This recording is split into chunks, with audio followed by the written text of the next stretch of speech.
I stared at the polished oak coffin, the silence of the funeral home weighing heavily upon me. My husband Alex, the man I had loved and built a life with, lay motionless inside. The finality of his death at just 38 felt like a cruel injustice. As tears streamed down my face, a sudden commotion erupted near the entrance. "I have a right to be here," a woman's voice demanded. "That was my child's father." I turned to see a slender woman with piercing eyes pushing her way past the ushers, a young boy clinging to her side. Her gaze locked with mine, and she strode forward, undeterred by the shocked gasps from our gathered friends and family. "You must be Clarissa," she said, her tone dripping with accusation.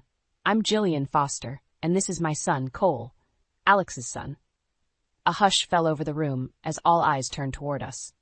I felt a swell of anger rise within me, quickly tempered by the sad realization that Alex had clearly been hiding secrets from me. "What proof do you have of these claims?" I asked, my voice steady despite the turmoil within. Jillian's lips curled into a self-satisfied smirk. "I have all the proof I need.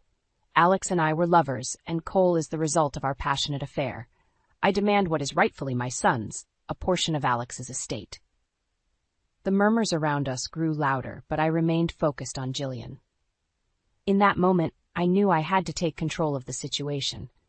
Reaching into my purse, I withdrew a sealed envelope and held it up for all to see. "Alex anticipated your ploy, Jillian," I said, my voice ringing with conviction. "Before his passing, he had a DNA test conducted to disprove any fraudulent claims you might make." Jillian's smug expression faltered as I tore open the envelope and revealed the test results. "These prove, without a doubt, that Alex was not Cole's father. Your desperate attempt to profit from my husband's death ends here." A collective gasp filled the room as Jillian's face contorted with rage. She opened her mouth to protest, but I cut her off. "Leave now, Jillian, before I have you removed from this sacred place. You've shown your true colors, and I won't let you tarnish Alex's memory any further." For a long moment, she held my gaze, her eyes burning with a mixture of fury and defeat. Then, with a frustrated huff, she turned on her heel and stormed out, dragging a bewildered Cole behind her. As the tension dissipated, I felt a sense of relief wash over me. Alex's final act had been to protect me and his legacy from this woman's deceit. Though the road ahead was uncertain, I knew I had to honor his memory by unraveling the full truth behind Jillian's lies. In the days following the funeral, I found myself consumed by Jillian's outrageous claims and the burning desire to uncover the truth. Alex had always been a private man, but the thought of him betraying me with another woman was almost too much to bear. As I pored over our financial records, a strange pattern began to emerge. Sizable sums of money had been withdrawn from our joint accounts in the months leading up to Alex's death, amounts that didn't align with our usual expenses. My heart raced as I realized Alex must have been conducting his own investigation into Jillian's allegations. I needed answers, and there was only one person who could provide them. "Dan, I need your help," I said, my voice trembling as I spoke to Alex's closest friend on the phone. Within the hour, Dan was at my doorstep, his brow furrowed with concern. "What's going on, Clarissa? You sounded shaken." I ushered him inside and laid out the financial records before him. "Look at these withdrawals. Alex must have been onto something regarding Jillian's claims." Dan's eyes widened as he examined the statements. "You're right, these amounts are way out of the ordinary, but why wouldn't he have told you?"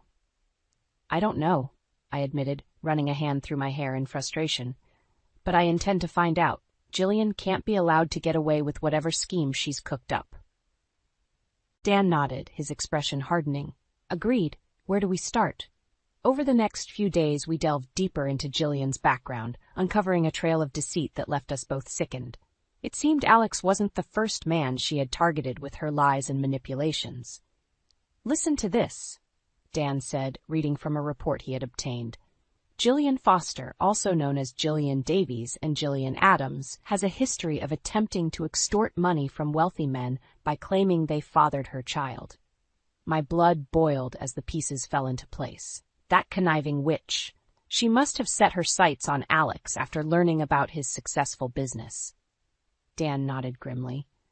"And by the looks of these records, she nearly succeeded in draining a significant portion of his assets before his untimely death." As we continued our investigation, the evidence mounted, painting a clear picture of Jillian's calculated schemes. But it wasn't until we stumbled upon a series of voicemails from a private investigator that the true extent of her depravity became apparent. "Miss Foster, we've obtained proof that you coerced your former partner into altering his will under duress," the investigator's voice crackled through the speakers. "If you don't cease these unlawful actions immediately, we will be forced to involve the authorities." My hands trembled as the recording ended. Jillian hadn't just been after a quick payout. She had been systematically manipulating Alex, likely intending to claim a substantial portion of his estate. "We have to stop her," I said, my voice low and determined. "She can't be allowed to profit from her lies and deceit, not after everything she's put Alex through." Dan placed a comforting hand on my shoulder. "Don't worry, Clarissa. We'll make sure justice is served, no matter what it takes." With renewed resolve, we continued to gather evidence, knowing that exposing Jillian's schemes was the only way to honor Alex's memory and protect his legacy from her clutches. Armed with the damning evidence against Jillian, Dan and I knew it was time to take action. We had to strike while the iron was hot, before she had a chance to cover her tracks or concoct another twisted scheme. "Clarissa, there's someone I think you should meet," Dan said as we sat in my living room, files and documents strewn across the coffee table.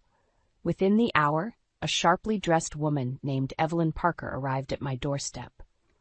She was a lawyer, Dan explained, and had been instrumental in helping Alex navigate the complex legal aspects of his business dealings.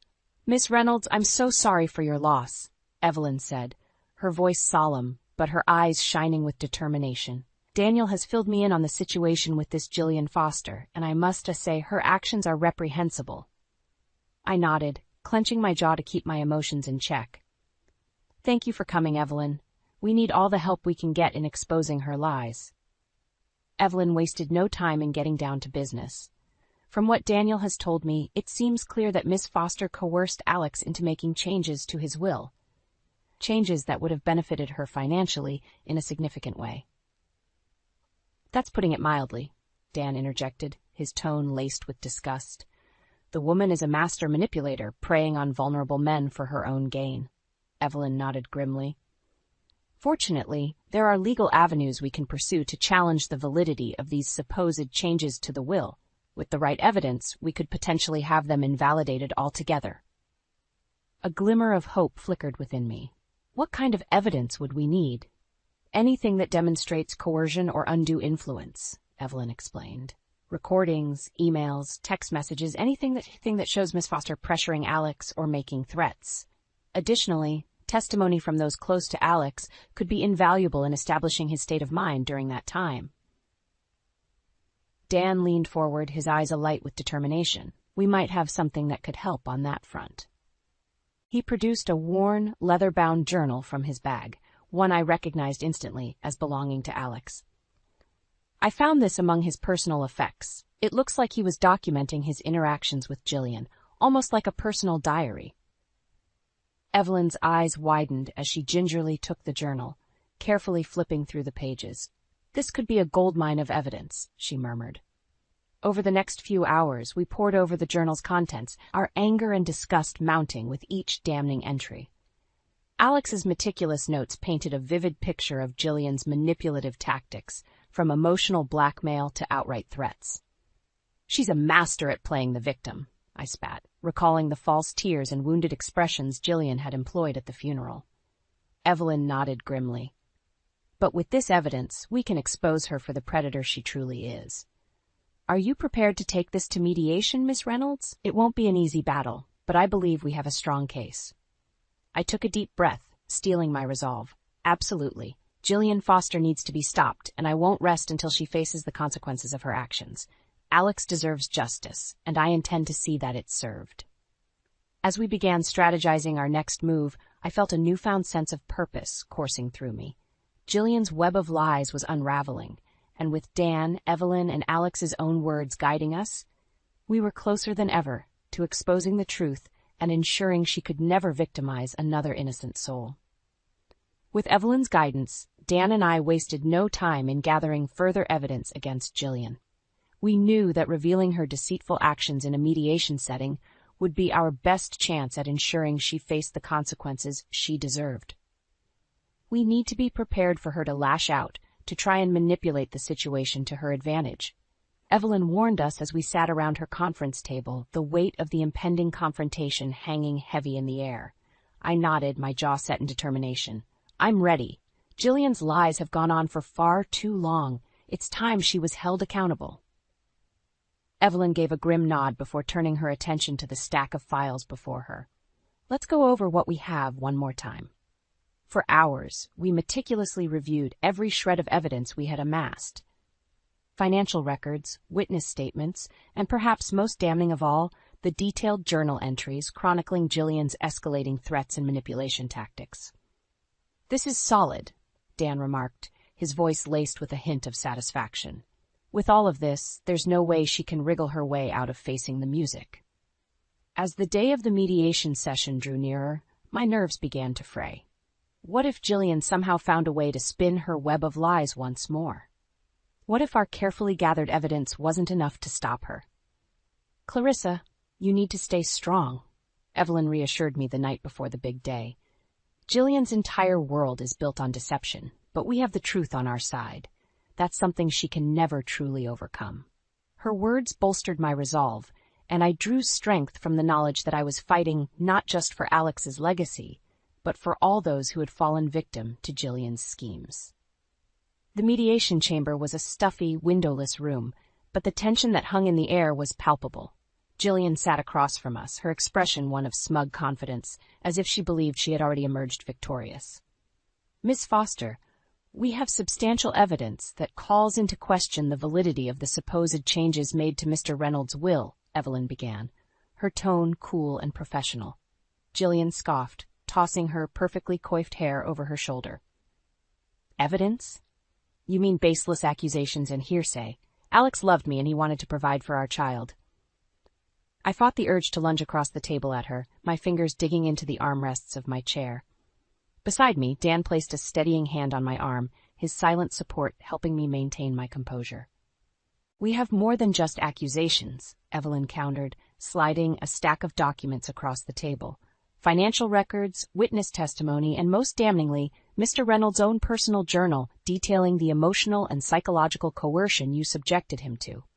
For the first time, a flicker of doubt crossed Jillian's features. Her mask of confidence faltered ever so slightly as she thumbed through the damning evidence. These are lies, she stammered, her voice losing some of its bravado. Evelyn's lips curved into a thin, humorless smile. I'm afraid the lies are yours, Miss Foster, and we have more than enough proof to expose them. As the mediation session stretched on, Jillian's veneer of self-assurance crumbled further, her desperate attempts to twist the narrative growing increasingly feeble in the face of our ironclad case. When it finally concluded, I felt a sense of vindication wash over me. The path forward was clear. Jillian's deceit would be laid bare, and she would face the consequences of her actions at last. In the aftermath of the mediation session, Jillian's composure had all but disintegrated. Gone was the poised, self-assured facade she had so carefully cultivated. In its place was a desperate, cornered animal, lashing out in a futile attempt to regain control of the situation. "You can't do this to me," she screeched, her perfectly manicured nails digging into the surface of the table. "Alex loved me, and I loved him. We were going to be a family." Evelyn fixed her with a steely gaze, utterly unperturbed by Jillian's hysterics. "The evidence speaks for itself, Miss Foster. Your claims of a relationship with Mr. Reynolds have been thoroughly disproven, as has any assertion that you were entitled to a share of his estate." Jillian's eyes darted around the room, seeking an ally, a sympathetic ear. But finding none, even the mediator had been swayed by the weight of the evidence against her. "This isn't over," she spat, her voice dripping with venom. "You think you've won, but I'll make sure you all pay for this." Dan leaned forward, his expression one of barely contained contempt. "Save your empty threats, Jillian. The only one who's going to be paying is you, for your lies, your manipulation, and your complete disregard for the pain you've caused." As we gathered our belongings to leave, Jillian's gaze found mine, her eyes burning with a hatred so intense it nearly took my breath away. "You'll regret this, Clarissa," she hissed. "I'll make sure of it." I met her stare, unflinching. "The only thing I regret is not seeing through your deceit sooner. But that ends now. You've lost, Jillian. It's time to face the consequences of your actions." With those words, I turned and walked out of the room, leaving Jillian to stew in her own bitter defeat. Over the next few weeks, the full extent of Jillian's web of lies began to unravel at an astonishing pace. As Evelyn had predicted, our carefully compiled evidence proved too damning for even the most skilled legal maneuvering to overcome. "We've got her cold," Evelyn announced one afternoon, her expression one of grim satisfaction. Between the financial records, witness testimonies, and Alex's own documentation of her manipulation tactics, there's no way she can wriggle out of this. Dan let out a low whistle, shaking his head in disbelief. "I still can't wrap my head around how someone could be so utterly devoid of conscience. The things she put Alex through. And she would have done the same to countless others if given the chance," I added, my voice hardening. "But not anymore. This ends with her facing the full weight of the law." True to our predictions, Jillian's desperate attempts to salvage her crumbling schemes only served to further implicate her. Faced with the overwhelming evidence of her misdeeds, she resorted to increasingly erratic and unhinged behavior, lashing out at anyone who dared to challenge her fabricated reality. Finally, after months of legal wrangling and tense courtroom battles, the verdict was handed down. Jillian Foster was guilty of fraud, coercion, and a litany of other charges. As the judge delivered the sentence, I felt a profound sense of relief wash over me. Justice had been served, and Alex's memory could finally be laid to rest, untarnished by the lies and manipulations of a truly despicable human being. As Jillian was led away in handcuffs, her anguished cries echoing through the courtroom, I knew that this was just the beginning. Her fall from grace was merely the first step in a journey that would see her face the full consequences of her actions. And I would be there, every step of the way, to ensure that she could never victimize another innocent soul again. The air in the mediation room was thick with tension as Jillian and her legal team took their seats across from us. Despite her carefully cultivated facade of composure, I could see the flickers of doubt and desperation in her eyes. "Miss Foster," Evelyn began, her tone clipped and professional, "we have gathered a substantial body of evidence that directly contradicts your claims regarding a relationship with the late Mr. Reynolds." Jillian's lips curved into a tight, humorless smile. "Evidence? You mean hearsay and baseless accusations. Alex loved me, and he wanted to provide for our child." "Our child?" I couldn't help but interject, my voice laced with disdain. "The DNA test proved conclusively that you were lying about that from the start." Evelyn slid a thick file across the table, the damning contents visible for all to see. This includes financial records, sworn testimonies from credible witnesses, and most damningly, Mr. Reynolds' own personal journals detailing the emotional manipulation and coercion you subjected him to. A hush fell over the room as Jillian frantically thumbed through the evidence, her mask of confidence cracking with each incriminating page. These are lies," she sputtered, her eyes wide and desperate. Dan leaned forward, his expression one of barely contained contempt. "The only lies here are the ones you've been peddling, Jillian. It's over. Your twisted schemes have been exposed for the world to see." As the mediation session stretched on, Jillian's team grew increasingly flustered, their attempts to discredit our evidence growing more and more feeble. With each passing minute, the weight of her misdeeds became more and more apparent.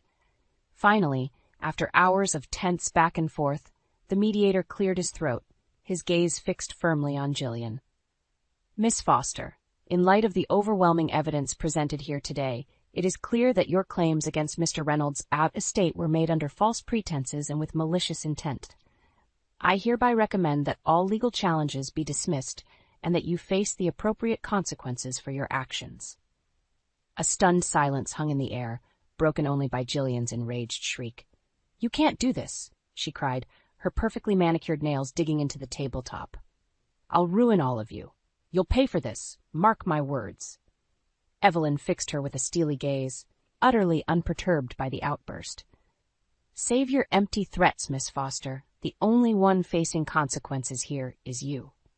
As the mediation session drew to a close, I couldn't help but feel a sense of vindication wash over me. Jillian's carefully constructed web of lies had been torn asunder, and she was finally being held accountable for her despicable actions. In the days that followed, the dominoes continued to fall, with each new revelation further cementing the case against Jillian.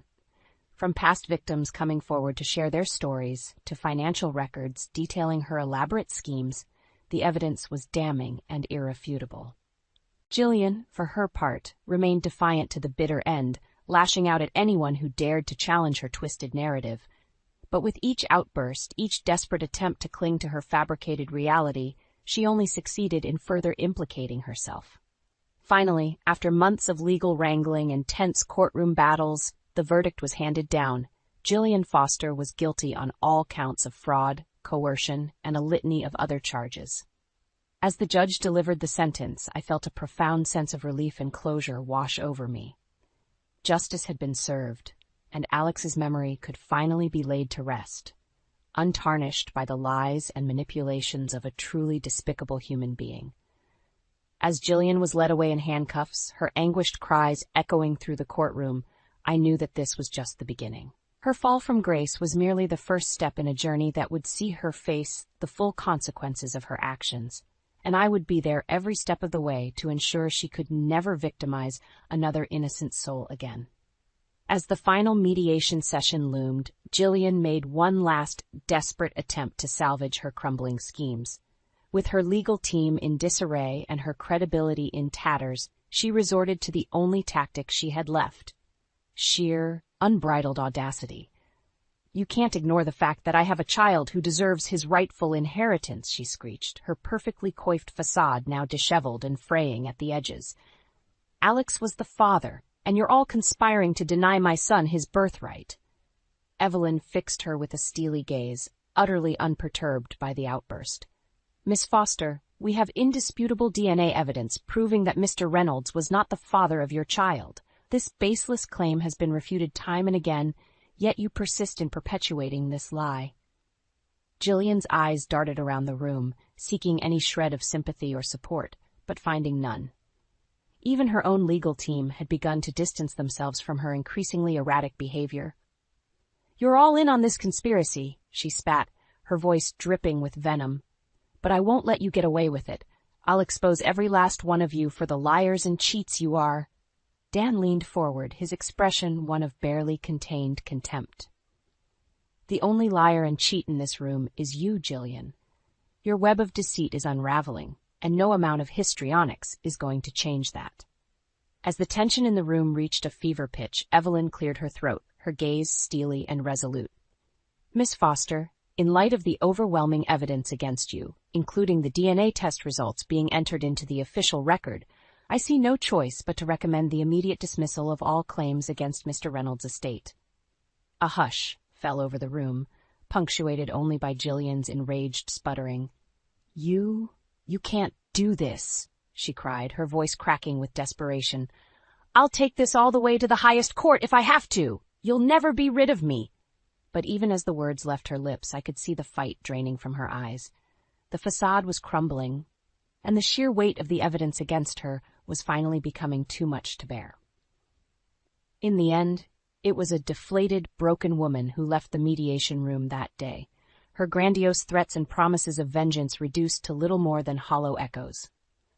As the doors closed behind her, I felt a sense of profound relief wash over me. The battle had been long and arduous, but in the end, the truth had prevailed. In the weeks that followed, the final nails were driven into the coffin of Jillian's schemes. With her credibility utterly destroyed and the legal system moving decisively against her, she found herself facing a litany of charges: fraud, coercion, and a host of other offenses that threatened to see her behind bars for years to come. As the sentencing loomed, I couldn't help but reflect on the journey that had brought me to this point. The grief of losing Alex, the anguish of his betrayal, and the burning desire for justice that had fueled me through every setback and obstacle. And now, as I prepared to face Jillian one final time in the courtroom, I knew that I had not only avenged Alex's memory, but struck a blow against the very forces of deception and manipulation that had nearly torn my life apart. When the judge finally handed down the sentence, a hefty prison term and hefty fines, I felt a sense of closure wash over me. The nightmare was finally over, and Jillian's reign of terror had come to an end. As she was led away in handcuffs, her anguished cries echoing through the courtroom, I knew that this moment was just the beginning. Her fall from grace was the first step in a journey that would see her face the full consequences of her actions, and I would be there every step of the way to ensure she could never victimize another innocent soul again. With a sense of renewed purpose, I turned to face the future, determined to transform my hard-won victory into something greater. A mission to protect others from the very forces that had nearly destroyed me. The aftermath of Jillian's sentencing left me with a mixture of emotions: relief, vindication, but also a lingering sense of loss. The woman's despicable actions had not only robbed me of my husband, but had also tainted his memory with her web of lies and deceit. As I sat alone in the quiet of my living room, surrounded by memories of the life Alex and I had built together, I couldn't help but reflect on the tumultuous journey that had brought me to this point. The initial shock of Jillian's claims at the funeral, the anguish of confronting the possibility of my husband's betrayal, and then the burning desire for justice that had fueled me through every setback and obstacle. It had been an all-consuming battle, one that had tested my resolve time and time again. But in the end, the truth had prevailed. Jillian's carefully constructed facade had crumbled under the weight of the evidence we had gathered, and she had been left exposed for the manipulative, deceitful person she truly was. As I ran my fingers over the smooth leather of Alex's journal, the very tome that had helped unravel Jillian's schemes, I couldn't help but feel a sense of gratitude toward my late husband. His meticulous documentation of Jillian's escalating threats and coercion had been instrumental in bringing her to justice. A soft knock at the door pulled me from my reverie, and I quickly wiped away the tears that had begun to gather in the corners of my eyes. "Come in," I called out, my voice steadier than I had expected. Dan stepped into the room, his expression equal parts somber and resolute. "How are you holding up, Clarissa?" he asked. Taking a seat beside me on the couch, I let out a long, shuddering breath. "I'm coping, I suppose. It's been a long road, but seeing Jillian finally face consequences for her actions has brought me a sense of closure." Dan nodded, his gaze drifting to the journal in my lap. "Alex would be proud of the way you fought for his legacy, for the truth. That woman tried her damnedest to tarnish his memory, but in the end, she failed." A small smile tugged at the corners of my lips. "Yes, she did, and now she'll have plenty of time to reflect on her misdeeds behind bars." We lapsed into a comfortable silence, each lost in our own thoughts, until Dan finally spoke up once more. "So what's next for you, Clarissa? Now that this chapter is closed, what are your plans?" I took a moment to consider his question, turning it over in my mind, and then, slowly but surely, an idea began to take shape. "I think it's time I turned my pain into something positive," I said, my voice gaining strength with each word. Jillian's schemes were just the tip of the iceberg. There are countless others out there who have fallen victim to similar manipulation and deceit. Dan's eyes widened as he grasped my meaning. "You want to help those people, don't you? To use your experience and Alex's legacy to shed light on these kinds of predatory practices." I nodded, feeling a renewed sense of purpose coursing through me. "Exactly. Alex's estate, the wealth he worked so hard to build, I want to use it to establish a foundation, a resource for those who have been targeted by individuals like Jillian, a place where they can find support, legal assistance, and the strength to fight back against their tormentors." As the words left my lips, I could see the weight of their meaning sink in for Dan. He reached out and gave my hand a gentle squeeze, his eyes shining with pride and admiration. "That's a noble cause, Clarissa, one that Alex would have wholeheartedly supported, I'm sure of it." In that moment, I knew that I had found my path forward, a way to transform the pain and anguish of the past into something meaningful, something that could help prevent others from enduring the same anguish I had faced. With Dan's unwavering support and Alex's memory as my guiding light, I resolved to pour every ounce of my being into this new mission. It would be a long and challenging road, but one that would ultimately allow me to reclaim my life and honor the man I had loved with every fiber of my being. And as I looked toward the future, I knew that no matter what obstacles lay ahead, I would face them head-on, armed with the strength and resilience that had carried me through my darkest hours. For the first time in what felt like an eternity, I could envision a life beyond the pain and turmoil, a life filled with purpose, hope, and the knowledge that I had triumphed over the very forces that had threatened to destroy me.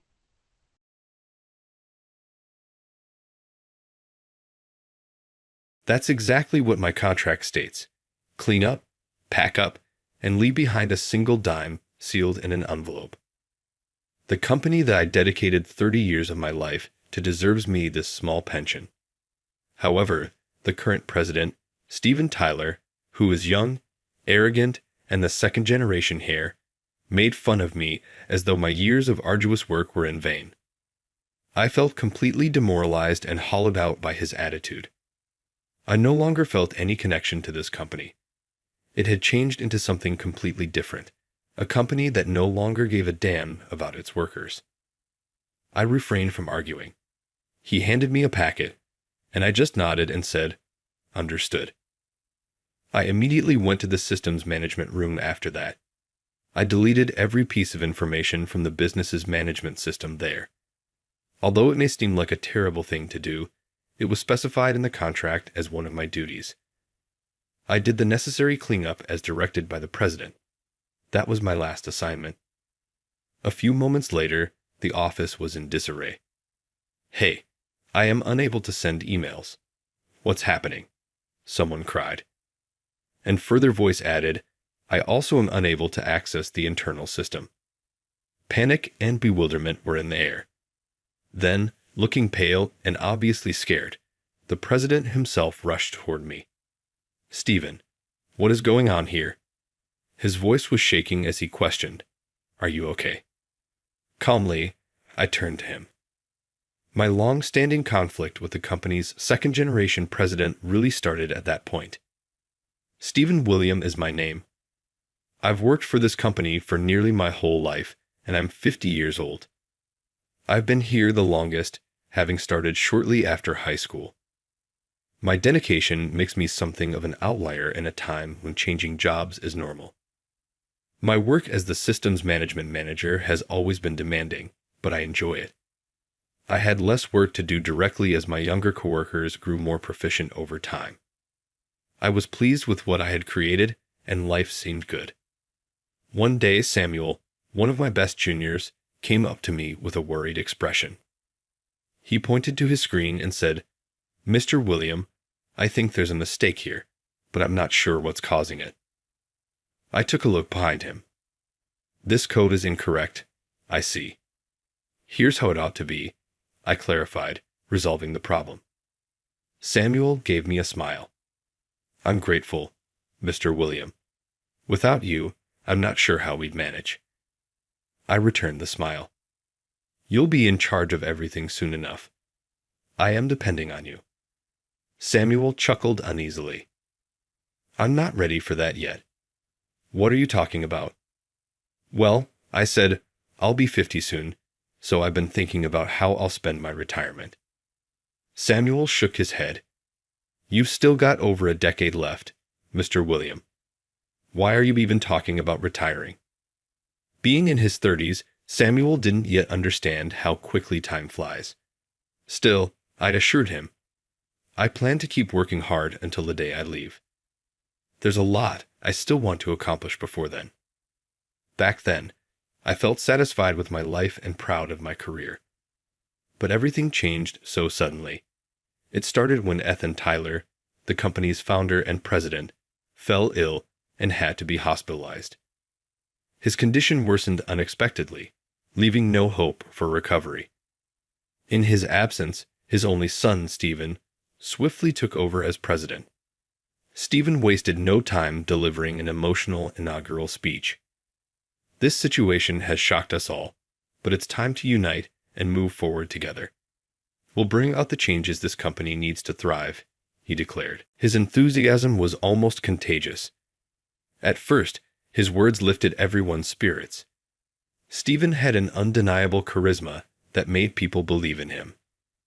I'd known him briefly during his stint at a subsidiary, and I truly believed he could carry on his father's legacy. But my optimism didn't last. Not long after stepping into his role, Stephen began focusing on efficiency and cost-cutting. His sweeping changes included sudden reorganizations, staff layoffs, and transfers that disrupted the entire office. Chaos quickly followed.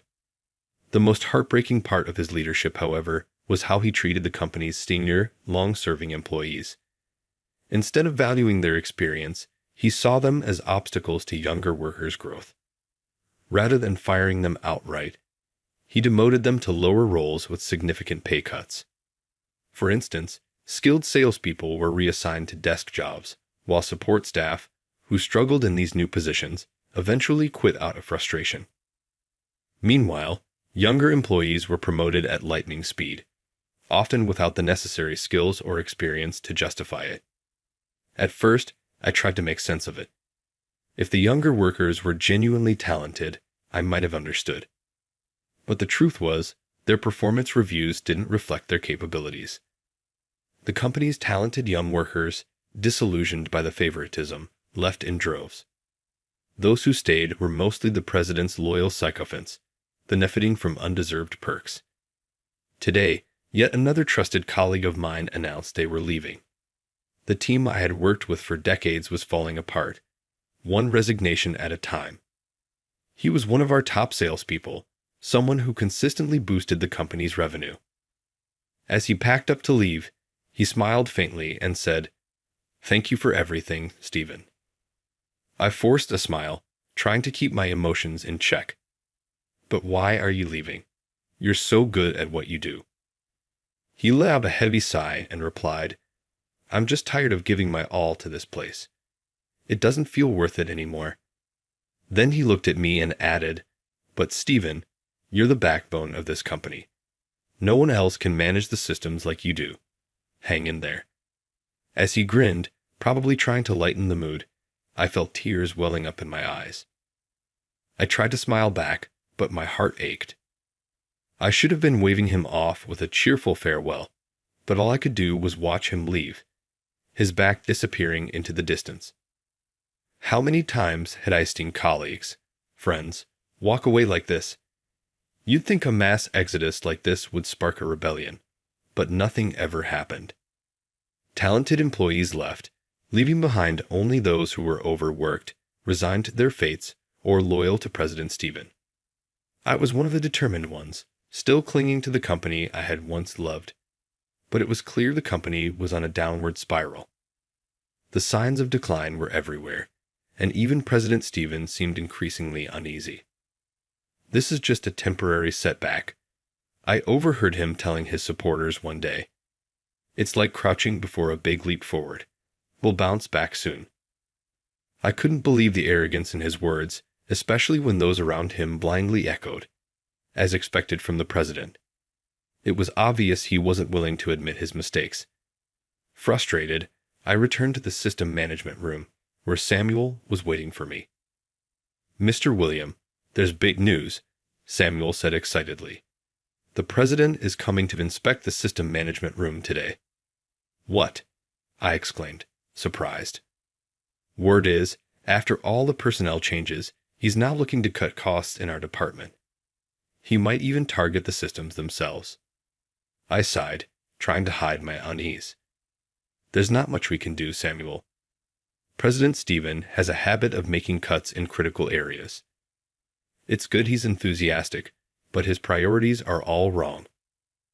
Not long after, President Stephen arrived. He entered the room, his eyes scanning everything as though he were trying to figure out what we actually did there. "Isn't the air conditioning too high?" he asked suddenly. "Heating and cooling costs are significant, you know." I answered calmly, "Computers are sensitive to heat, so this temperature is necessary for management purposes." He gave a half-hearted nod, but seemed uninterested in my explanation.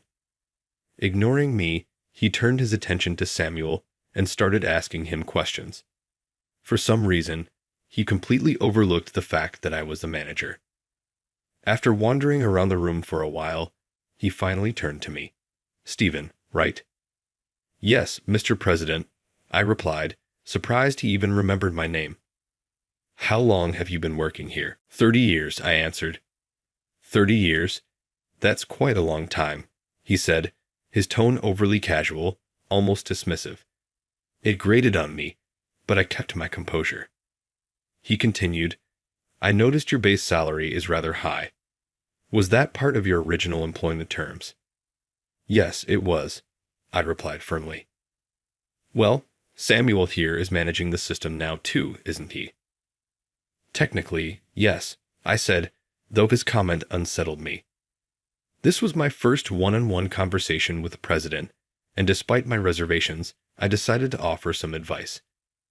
"Mr. President, I strongly recommend not replacing the current system. With all the personnel changes recently, many employees are still adjusting to their new roles. Switching systems now would only reduce efficiency further." President Stephen raised an eyebrow, clearly annoyed. Before I could explain further, he cut me off. "That's for me to decide," he snapped. I fell silent. His sudden harshness was unexpected. I'd never seen him look at anyone like that before, cold and condescending. "A worker like you challenging the president's decisions," he sneered. "You need to remember your place." "I'm sorry," I muttered, feeling a mix of anger and frustration. He smirked and added, "You're the manager, right, Stephen? Don't worry, I'll think about this thoroughly, just like I do with the system." His tone was dripping with sarcasm as he walked out. Samuel, who had been watching the whole exchange nervously, let out a sigh of relief once the president was gone. That was intense. "Mr. William, you're incredible." I shook my head. "I'm sorry, Samuel. I didn't mean to create such an awkward situation." "No, it's okay," he said quickly. "Honestly, your viewpoint makes a lot of sense. But the president, he's incredibly frustrating. What's going through his mind?" "Probably nothing good," I said with a scowl. Samuel and I sat quietly for a moment, both deep in thought. After that day, we decided to have an honest conversation on our future plans. It seemed like the best course of action, considering the company's current state.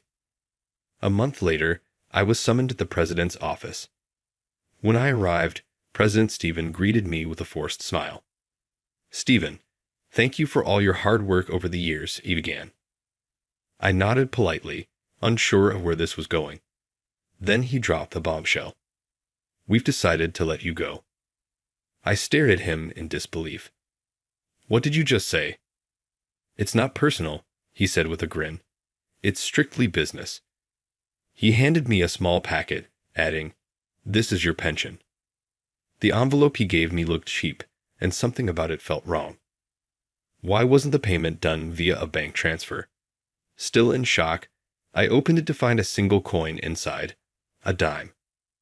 "Mr. President, this isn't funny, not even as a joke," I said, my voice trembling with anger. "Oh, it's no joke," he replied coolly. He pulled out a document and placed it on the desk in front of me. "Take a look at this." I recognized the paper immediately. It was the employment contract I had signed 30 years ago when I first joined the company.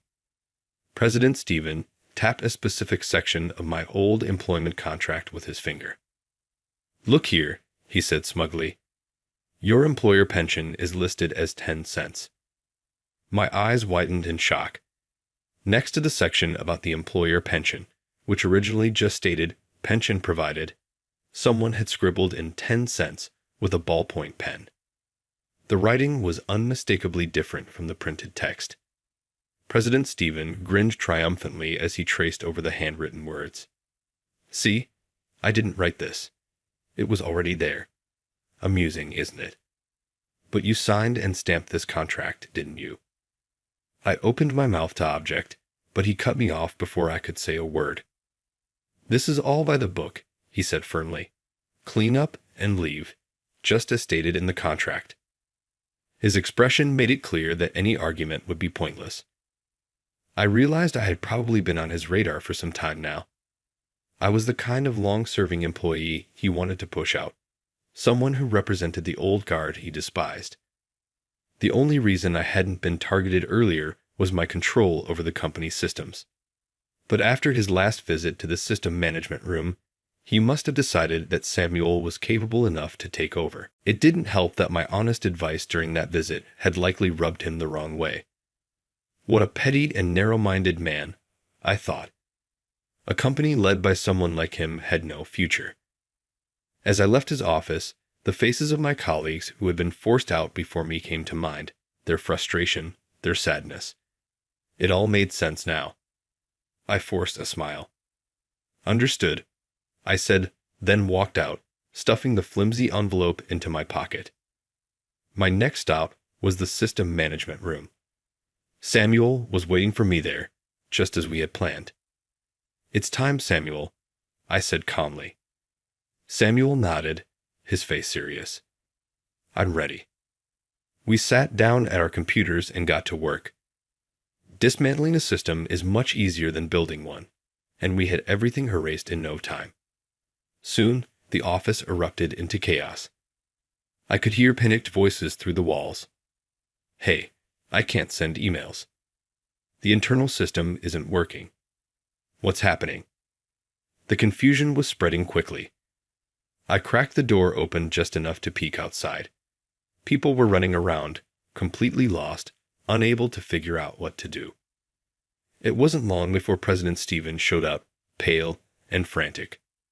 "Stephen," he yelled, his voice a mix of anger and desperation. "What did you do?" I turned to face him, calm and composed. "I did exactly what you asked, Mr. President," I said. "What do you mean?" "Your personal belongings. Why did you delete the system?" I replied, "Well, since the system belonged to me, I removed it. I was just tidying up what I had contributed to the company." "What are you talking about?" he asked, looking more confused than ever. I pulled out the same contract he had been so eager to show me earlier. "It's all here," I said, pointing to a specific clause. This system wasn't the company's property.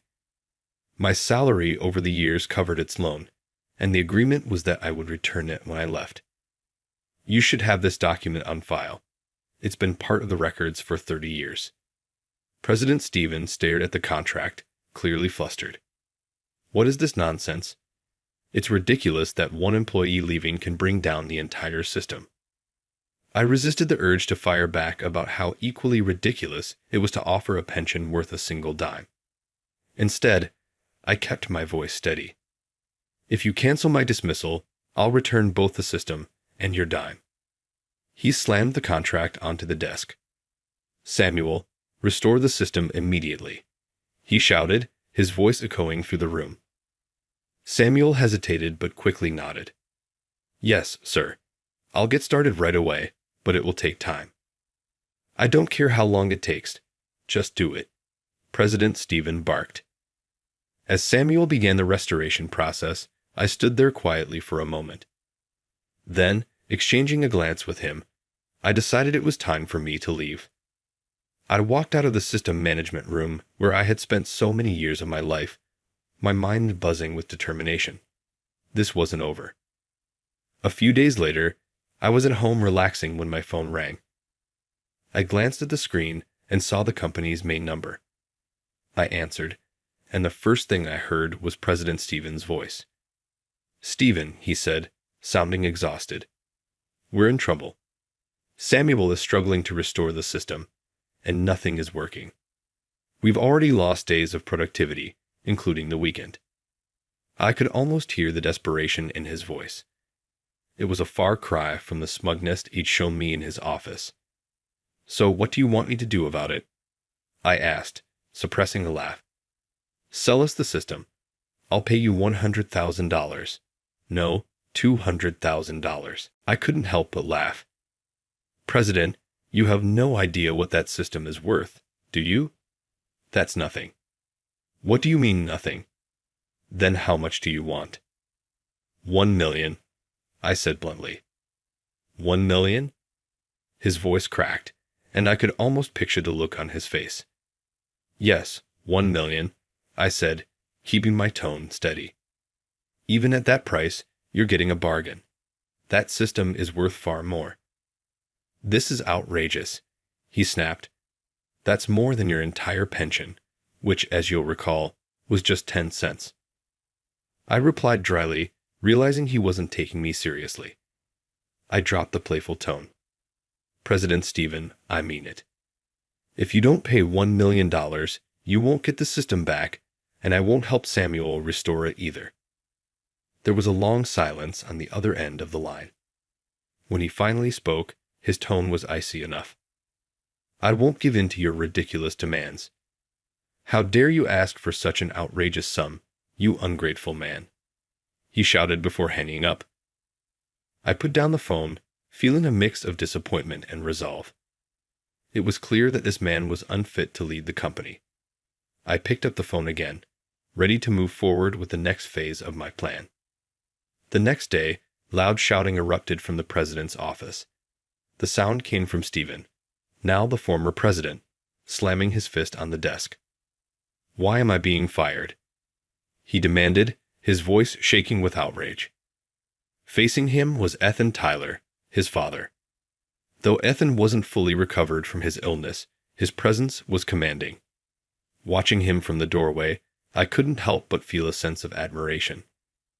I'm not firing you, Ethan replied sternly. I'm demoting you to a regular employee. You need to start over and learn from the ground up. Stephen looked appalled. Me? A former president working as an ordinary employee? How humiliating. Ethan slammed his hand on the desk, making Stephen flinch and stand upright. Humiliating? Ethan bellowed. You should be ashamed of the chaos you've caused. You nearly destroyed this company. I stood silently as Ethan unleashed his frustration. I was a fool to believe your reports, he continued. I warned you not to interfere with personnel decisions, yet you forced out so many trusted people, including Stephen. At the mention of my name, Stephen turned his glare toward me. He knew I had played a role in his downfall. His reckless actions had been intolerable, and I had taken steps to bring the situation to Ethan's attention. Feeling guilty for disturbing Ethan during his recovery, I had sent him a detailed report about what was happening under Stephen's leadership. Ethan, who had trusted Stephen's updates without question, was shocked when he read my account. Realizing the company was on the brink of collapse, he decided to return to the office despite still needing treatment. When Ethan had said to me, "Thank you for bringing this to my attention. Stephen, my foolish son, would have destroyed the company I had built," I knew I had done the right thing. Samuel and I had carefully planned our actions. We knew that if things continued as they were, I would eventually be forced out too. So we made the management system unusable, putting pressure on Stephen and his unresponsive supporters. It was the only form of resistance we could muster as the system department. As expected, the chaos that followed the system shutdown was immense. Stephen couldn't handle the situation, and even his staunchest supporters began to lose faith in him. For the first time, the hard-working employees spoke up, "Resign. Bring back President Ethan." The protests grew louder until Stephen was brought before the board. The criticism he faced was harsh but justified. The board called out his poor treatment of long-serving employees, his mishandling of layoffs, and the chaos caused by the system failure. During the meeting, the topic of my system came up. One board member said, "If we can purchase that system permanently for $1 million, it's a bargain. Why didn't the president buy it? Rebuilding it from scratch would cost far more in time and money." Hearing their appreciation for my work filled me with pride. All those years I had spent developing and maintaining the system had not been in vain. After the board's decision, Stephen was demoted. Back in the president's office, he sat across from Ethan, his head hung low. "I'm sorry," he said reluctantly, glancing at me. His apology was stiff, his dissatisfaction still visible. I kept my response simple. "Yeah, Ethan, observing the exchange, turned to me. "Stephen, I'm truly sorry for all the trouble. Will you consider coming back to the company?" he asked. He looked genuinely anxious, and his sincerity touched me. I smiled. "Yes, I'll come back as long as you're the one in charge." "Thank you," Ethan said, relief evident in his voice. Then he asked, "Should we go ahead and pay the $1 million for the system?" "That won't be necessary," I replied. "You've already given me so much over the years." Ethan laughed, and I joined in. Stephen, sitting off to the side, watched us with a puzzled expression. Later, back in the system management room, Samuel looked at me with admiration. "I'm glad everything worked out, Mr. William," he said. "I was so nervous about how it would all turn out." "You went through a lot too, Samuel," I said. "You even had to work over the weekend because of all this." Samuel shook his head with a smile. "If it means making the company a better place, I'd give up my weekends any time. Besides, all I really did was pretend I couldn't fix the system." I chuckled. "Your acting was perfect. It was the key to resolving everything." Samuel nodded thoughtfully. "Stephen was terrible, though, offering you a 10-cent pension and even faking the contract. That's just unbelievable." I hesitated, then said, "Actually, there's something you should know. That handwritten 10 cents in the contract. I wrote it myself." Samuel's eyes widened. "What? What do you mean?" I smiled, sensing his curiosity. "Let me tell you a story. A story about my younger self and how I ended up here. It's something I've never shared with anyone before. Back in middle and high school, I was a loner. I couldn't fit in, and I struggled to communicate with others. Most of my time was spent alone in my room, tinkering with my computer. It became my world, my escape. I developed original source codes and built systems from scratch. One day, Ethan Tyler, a friend of my father's, heard about my work. He recognized my talent and offered me a job as a system manager at his company. For someone like me, who had been shut away for years, his belief in my abilities meant everything. Not only did he value my work, but he also offered me a salary far above what a high school graduate could typically expect. Ethan's faith in me gave me a chance to step into the world, and for that, I would always be grateful. I still remember the day Ethan offered me that unusually high salary. Even as a young man, I knew the amount he proposed was far more than I deserved. "I can't accept this much," I told him honestly. But Ethan simply shook his head.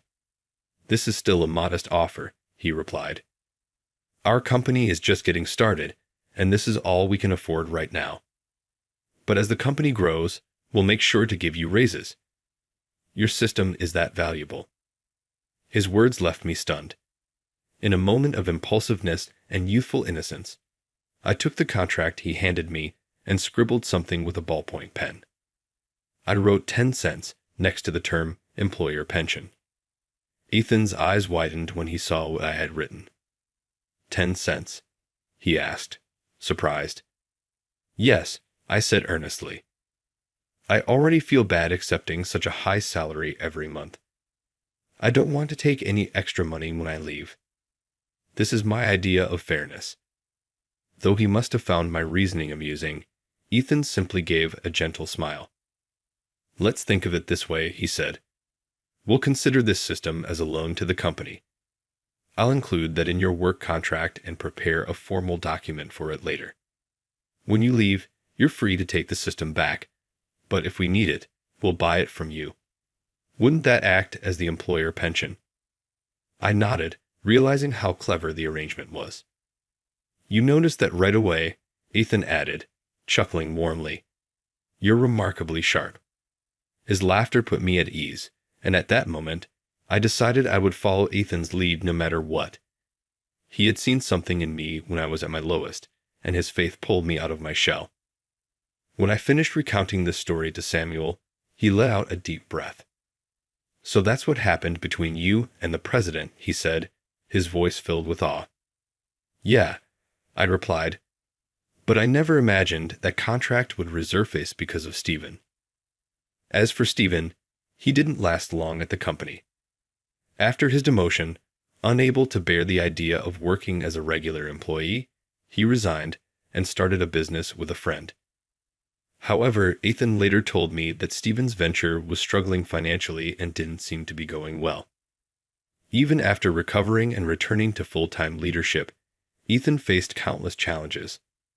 I could only hope Stephen wouldn't disrupt his father's work any further. I need to let him learn the hard way, Ethan said firmly. One day, it's like a lion throwing its cub into the valley to teach it how to survive. I doubted Stephen would ever ask for help, even if he needed it. He had chosen to quit on his own, and he was too proud to admit defeat. With Ethan back in charge, the company slowly regained its energy and focus. Samuel and I worked tirelessly to make up for lost time, developing a new system that was more efficient and user-friendly. Things were starting to feel right again. One day, I received unexpected news during a visit to Ethan's office. "What do you want me to do?" I asked him, curious about the purpose of the meeting. Ethan leaned back in his chair and smiled. "I want you to work as an executive," he said simply. I froze. "An executive?" I asked, surprised. "Yes," he said, his tone serious yet kind. "You're my right-hand man now. Eventually, I'd like you to become the executive vice president. I hope you'll agree to work alongside me as we rebuild this company." The weight of his words hit me hard. Executive vice president, the title itself carried immense responsibility. It meant overseeing the entire organization and standing as Ethan's closest advisor. "Do you really think I'm suited for a role like this?" I asked hesitantly. Ethan's gaze softened as it always did when he sensed my doubts. "The next generation is ready, aren't they?" he said, referring to Samuel and the younger employees we had been mentoring. I nodded. "Yes, I'm confident Samuel can handle it. There's no issue there." "Then let's get started," Ethan said with a smile. "We need to prepare for the shareholders' meeting and finalize your executive appointment contract." His use of the word contract made us both chuckle. "Make sure you don't write 10 cents on this one," he teased. "Oh, don't worry." "I won't," I replied, laughing along with him. The warmth in the room was palpable, and for the first time in a long while, I felt a deep sense of hope and belonging. As I left the president's office, a thought struck me. Could I, as an executive, help back some of my colleagues who had left in despair? The idea filled me with determination. I was grateful I had fought to defend this company, even when the odds were stacked against me. This company had given me a chance to step out of my isolated world and find happiness under the open sky. It had become more than just a workplace. It was a place that connected people, past, present, and future. As I walked back to my office, I felt the cool breeze of a new beginning. For the first time, I was moving forward, ready to embrace what lay ahead.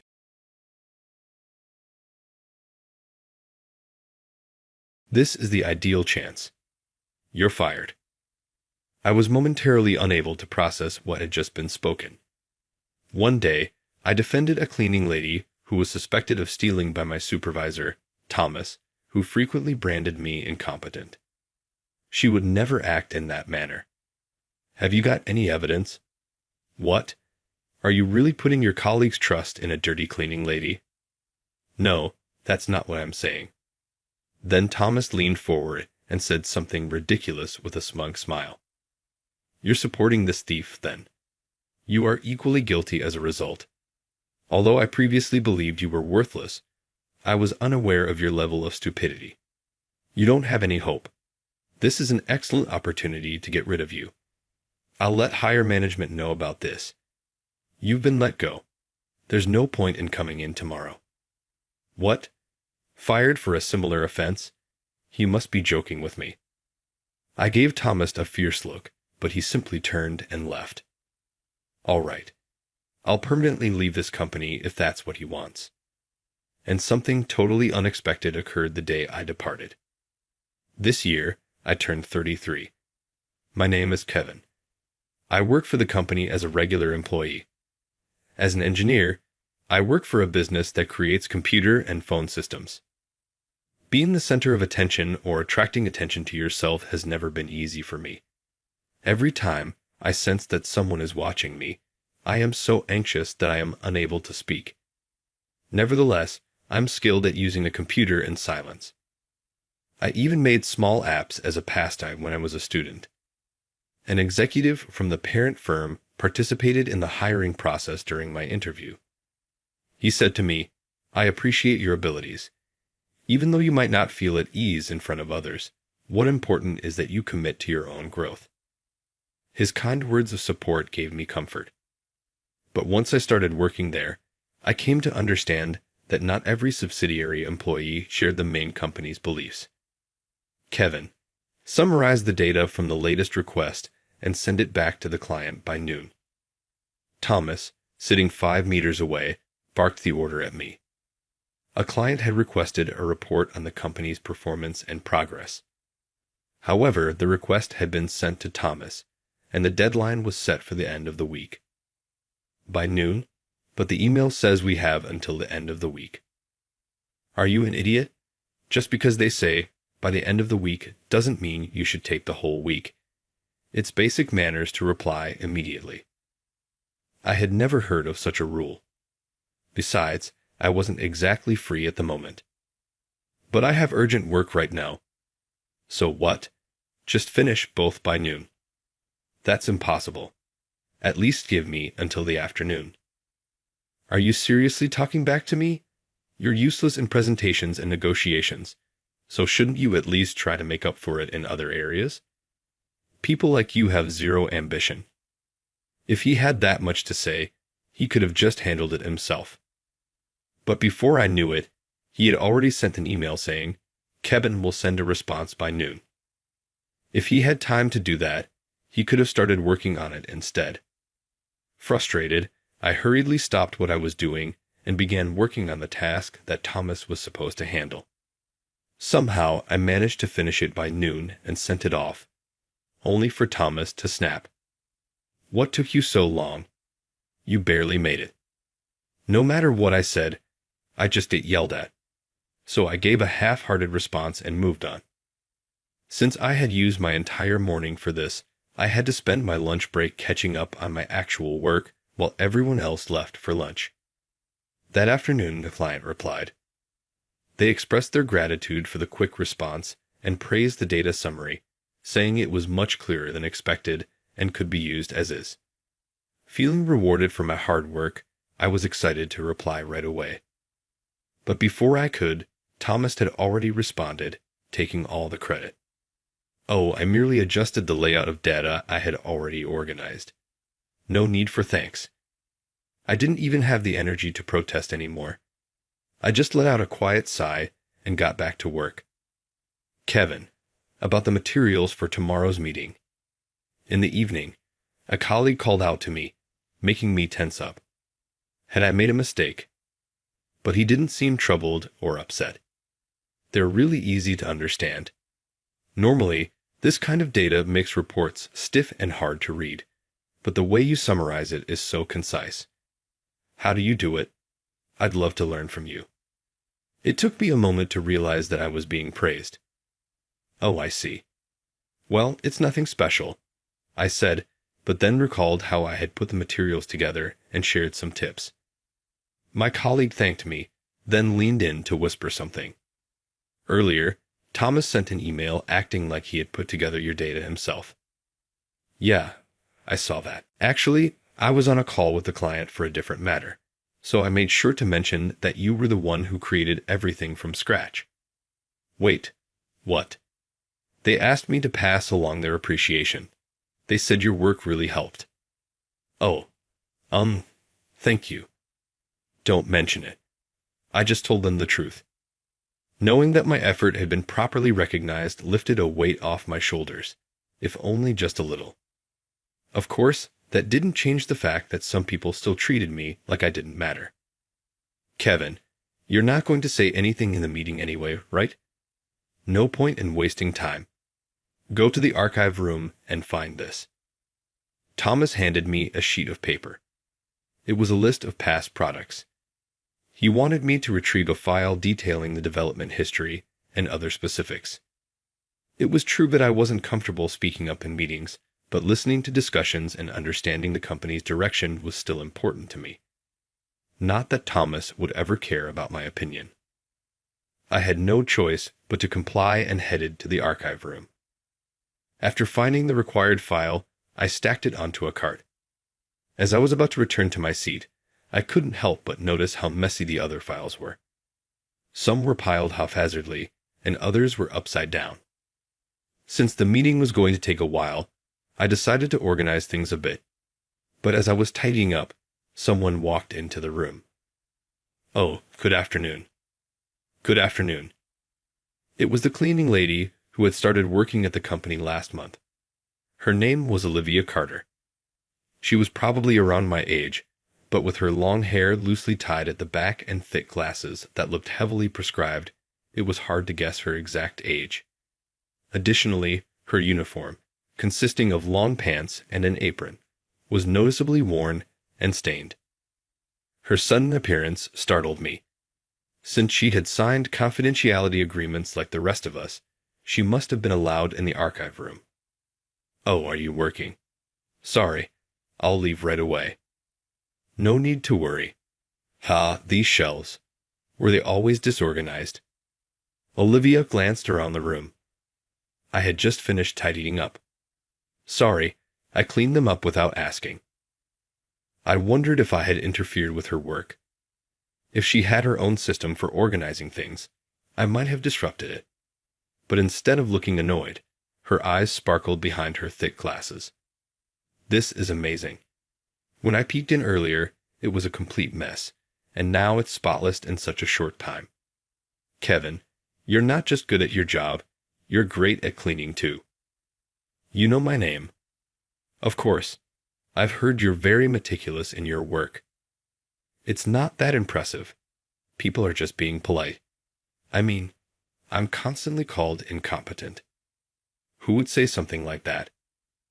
I told her about Thomas, his treatment of me, and how my personality had contributed to the situation. I don't even know why I get so nervous, but the moment everyone's eyes are on me, I just freeze up. I've been here for years now, but I still don't feel like I fit in. It's pathetic, isn't it? Having problems like this at my age. Not at all. I actually understand how you feel. Oh, but this is about you, Kevin. Sorry for bringing myself into it, but judging from what I heard this morning, there are people who need you here. I hope so, but sometimes it just feels like empty politeness. No one asks for advice or brings you up in quiet conversations out of mere politeness. At least I wouldn't. You think so? Absolutely. The fact that your reputation has even reached me proves it. Now that she mentioned it, maybe she was right. Getting carried away never leads to anything good, but maybe, just maybe, it was okay to have a little confidence. From that day on, I started talking to Olivia more often. Since our break times often overlapped and we sometimes ran into each other after work, I had plenty of chances to see her. Whenever I was feeling down, she always managed to lift my spirits. One day, I found myself curious about Olivia's thick glasses. Having perfect eyesight, I had never worn glasses before. I had heard that for nearsighted people, the worse their vision, the thicker the lenses. "Olivia, is your eyesight really bad?" "Oh, you mean these?" She removed her glasses, but her bangs covered most of her face, making it hard to see her expression. "Yeah, I think it's pretty bad. Want to try them on?" She handed me her glasses, and I held them up to my eyes. The sudden shift in focus made me dizzy, as if the world had started spinning. "Oops, sorry. That was probably too strong for you." "Yeah, I couldn't see anything at all." "Couldn't see anything." Olivia repeated my words, then suddenly seemed to have an idea. "If you can't see, then people's stares wouldn't bother you, right? I mean, they wouldn't exist to you." "That's true." These glasses are way too strong for you, but I might have an old pair from when I was younger that could work. The next day, she handed me a pair of glasses she had used back in school. They had a brown frame with thinner lenses. When I put them on, my vision became slightly blurry, but not to the point of dizziness. If you wear them too long, your eyesight might get worse, so just use them as a lucky charm when you really need them. I wasn't convinced that simply blocking my vision would change anything. But Olivia was genuinely trying to help me, so that alone made it worth a shot. A few days later, I had to explain my assigned system in an upcoming meeting. I always got so nervous that I stumbled over my words, and the pressure of everyone's stares only made it worse. In the end, I usually gave up and said, "I'll send a follow-up email with the materials and explanation later." That, of course, would lead to Thomas mocking me. Only an idiot would make more work for themselves. You really are useless. Everyone in the room probably expected today's meeting to go the same way. I put on Olivia's glasses. When I lifted my head, everything was blurry. I could sense people around me, but I couldn't make out their faces or where exactly they were. If I couldn't see them, it was as if they weren't there at all. It felt just like practicing my presentation alone. This prototype was developed based on the requested concept. I can speak. My words aren't getting stuck. I wasn't nervous at all. In fact, I felt just as relaxed as when I was alone. The only downside was that I couldn't see my own presentation materials, but I knew my system and documents by heart. I didn't need to read from notes. And I couldn't see people's reactions either. But honestly, in that moment, I didn't care.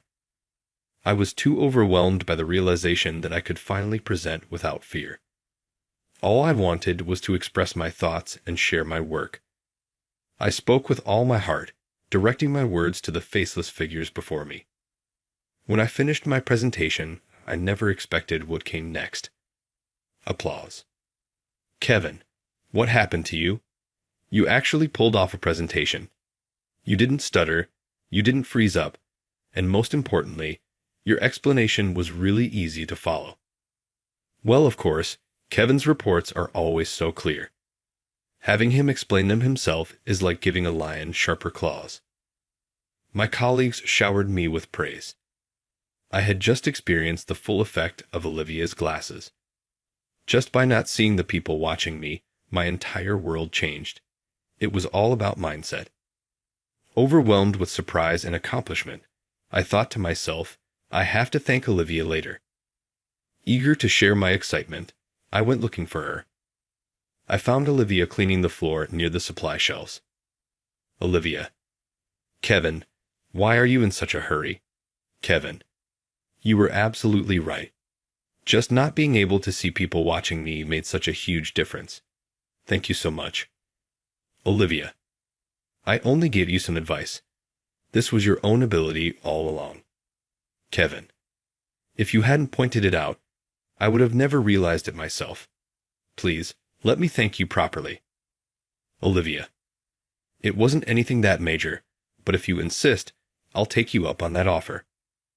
As I sorted through supplies that had been dumped onto me, Olivia cleaned around the shelves.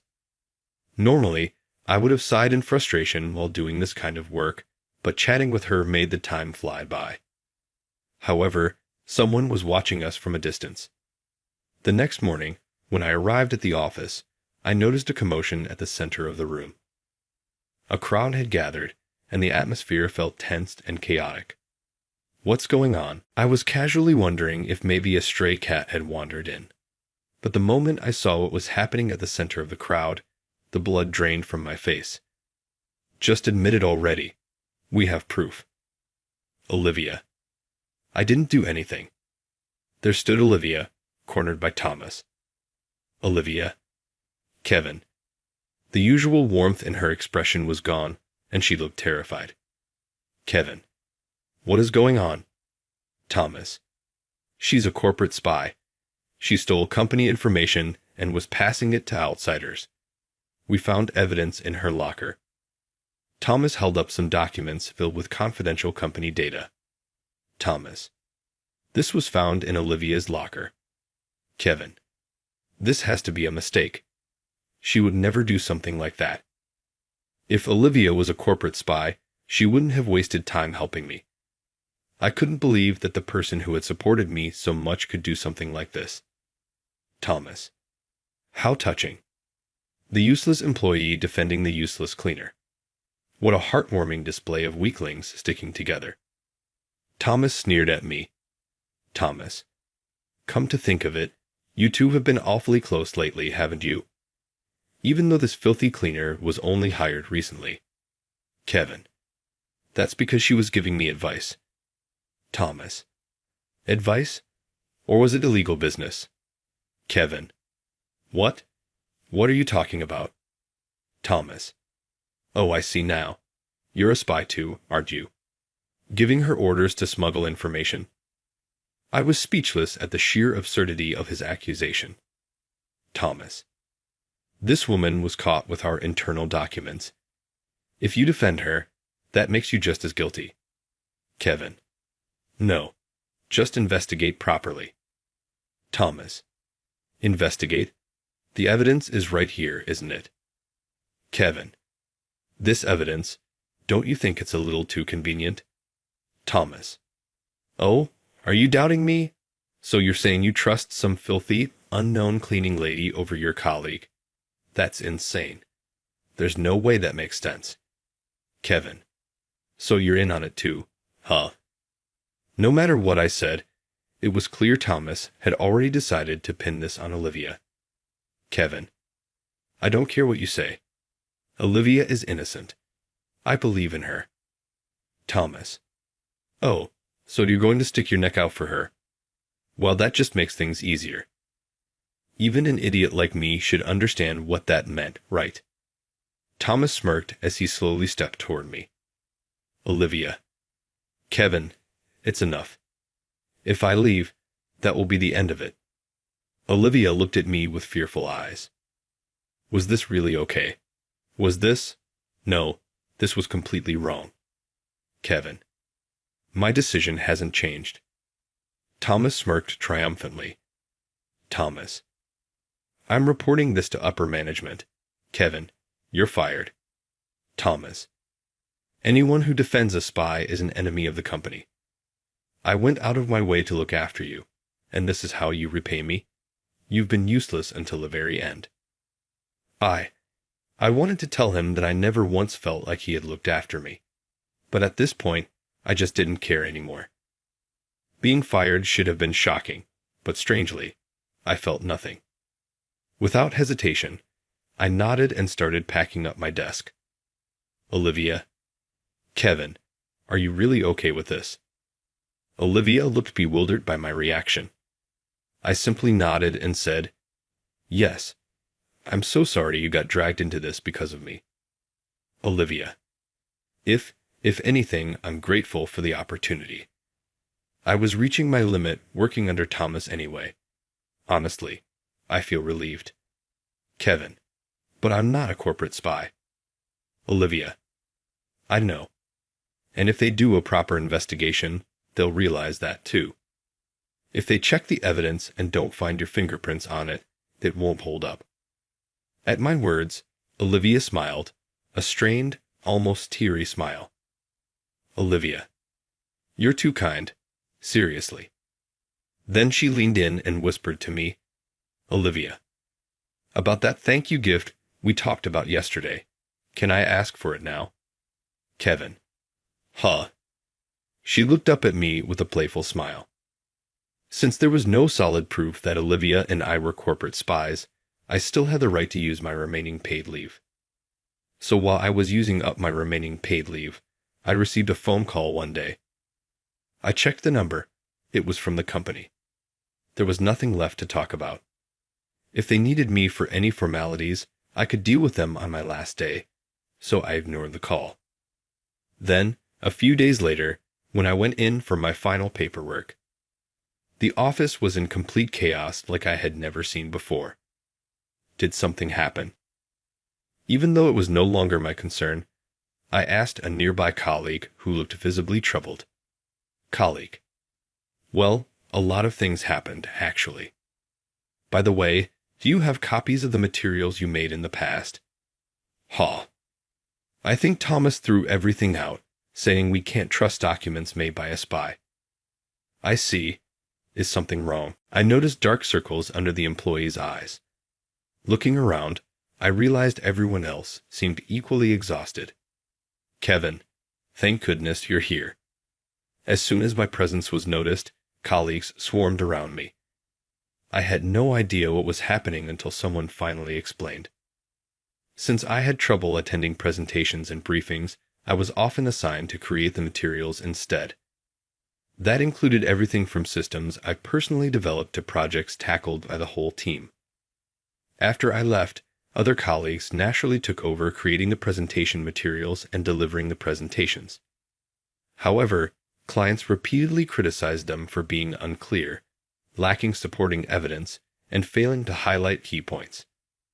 As a result, in just a few weeks, the company lost credibility, and contract cancellations kept piling up.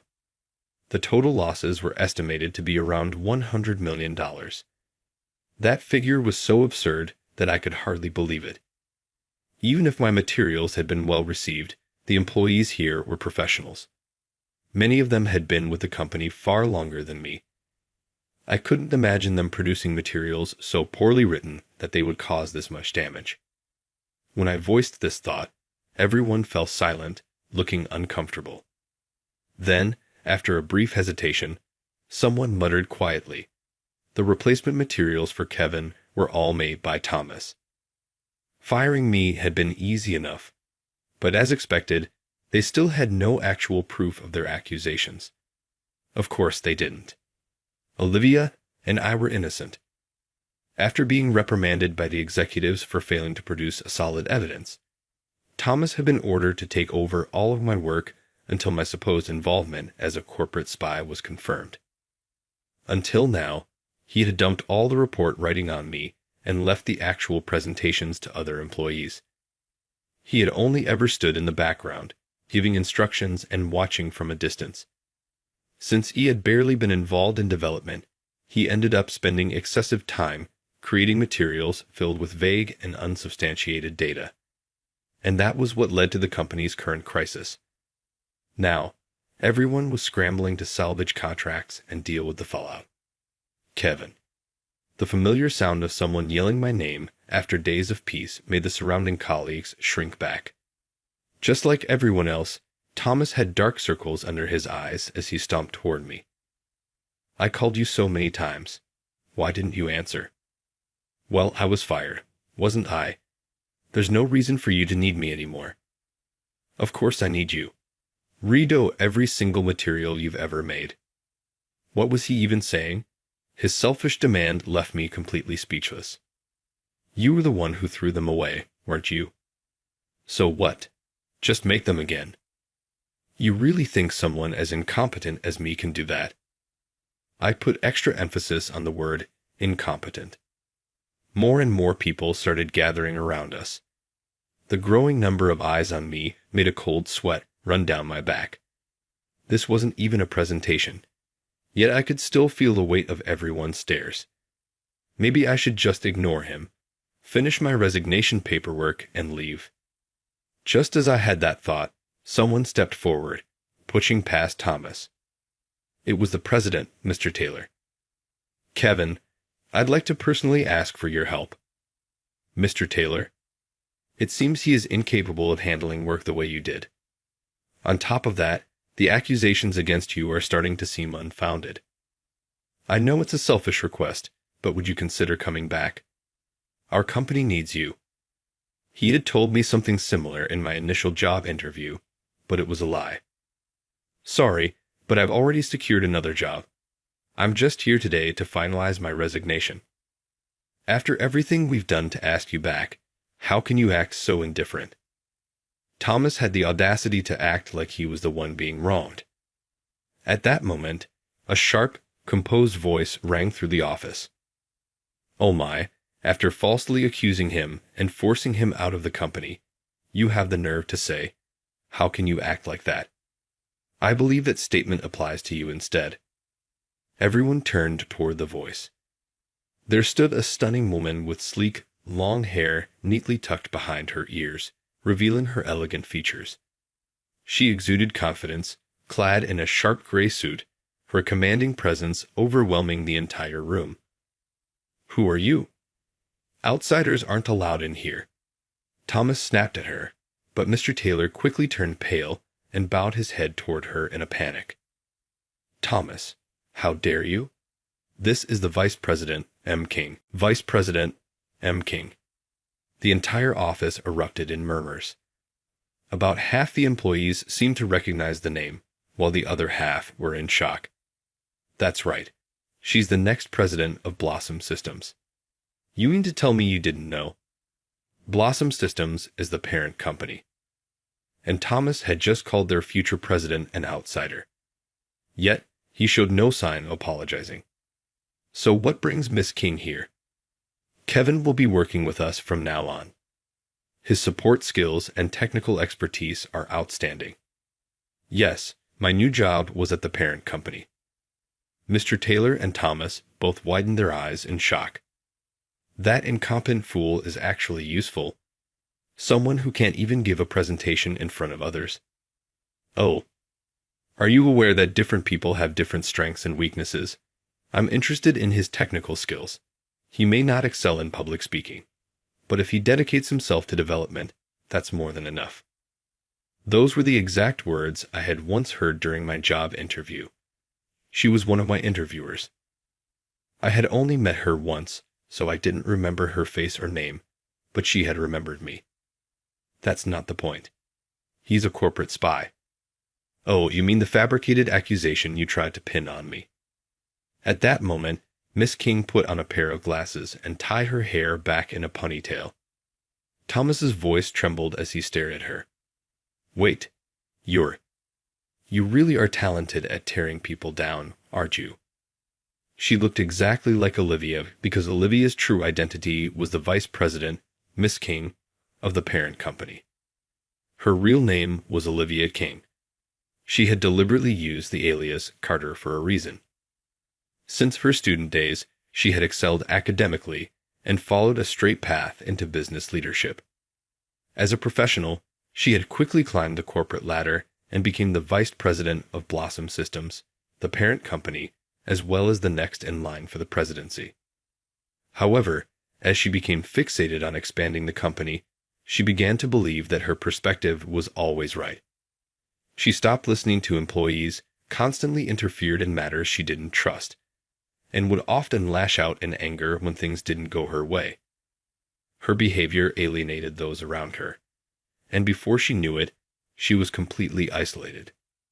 By the time she realized her situation, no one would listen to her anymore. Even her directives were ignored. She didn't know what to do. She didn't know what to believe.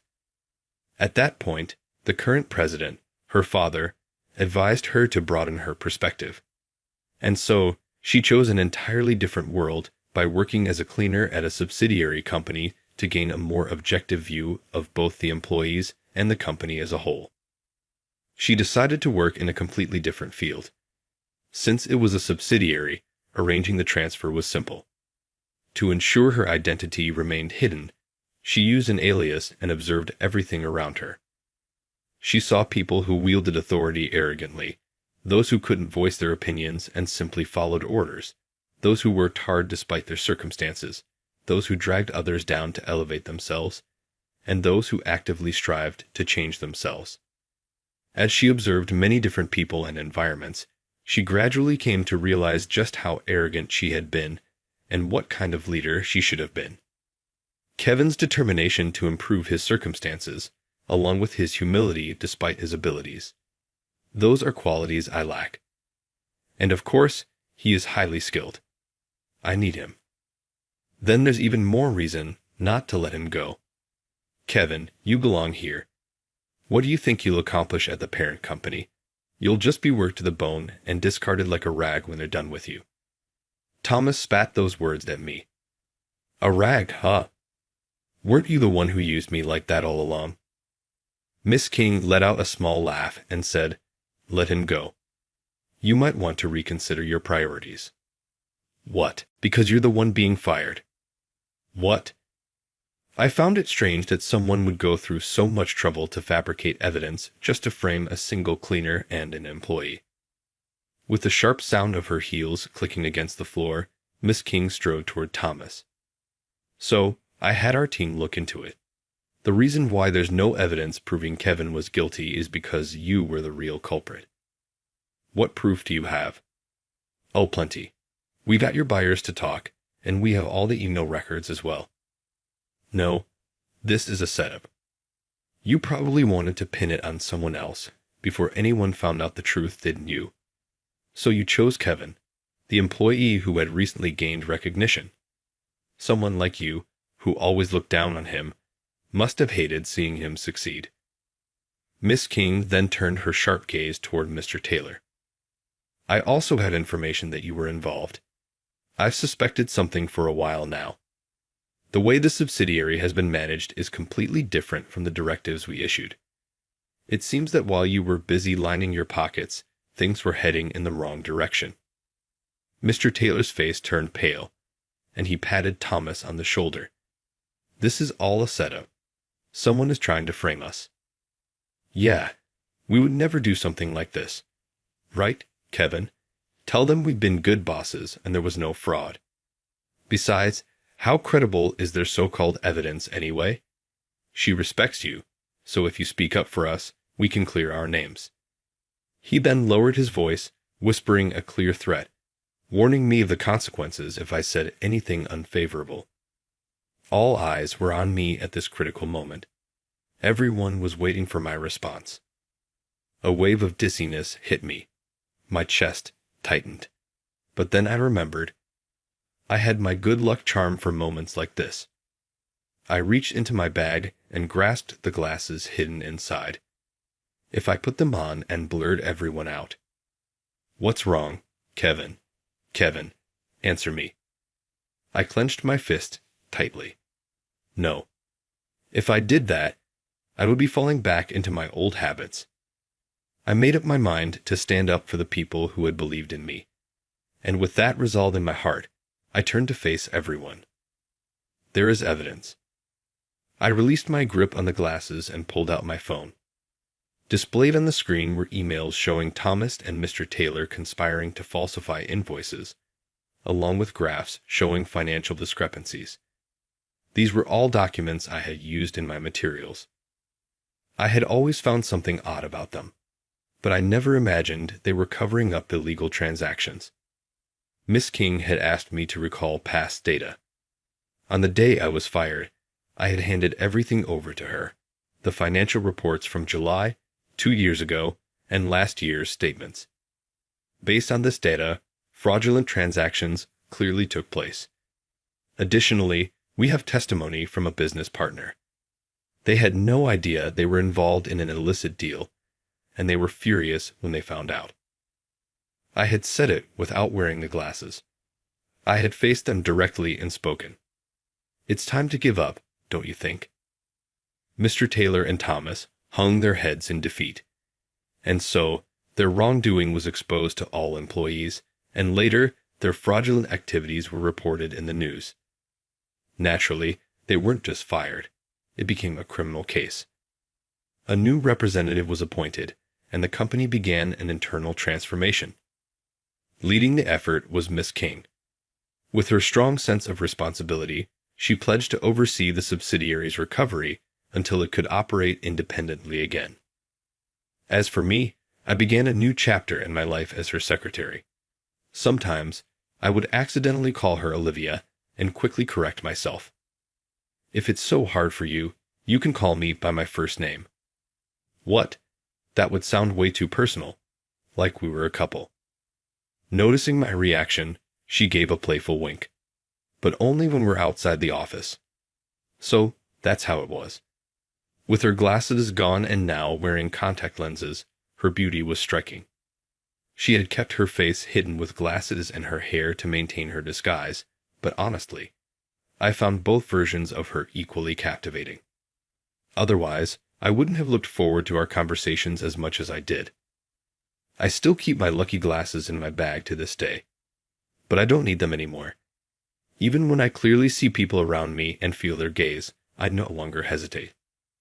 The reason I still carry them is to remind myself of the moment I overcame my biggest fear. Challenges and setbacks will continue to follow me throughout my life. But after overcoming a situation like that, I feel like there's nothing left to fear. Someday, I want to be the one to give others the same courage I gained. To do that, I want to become someone who can face adversity head-on.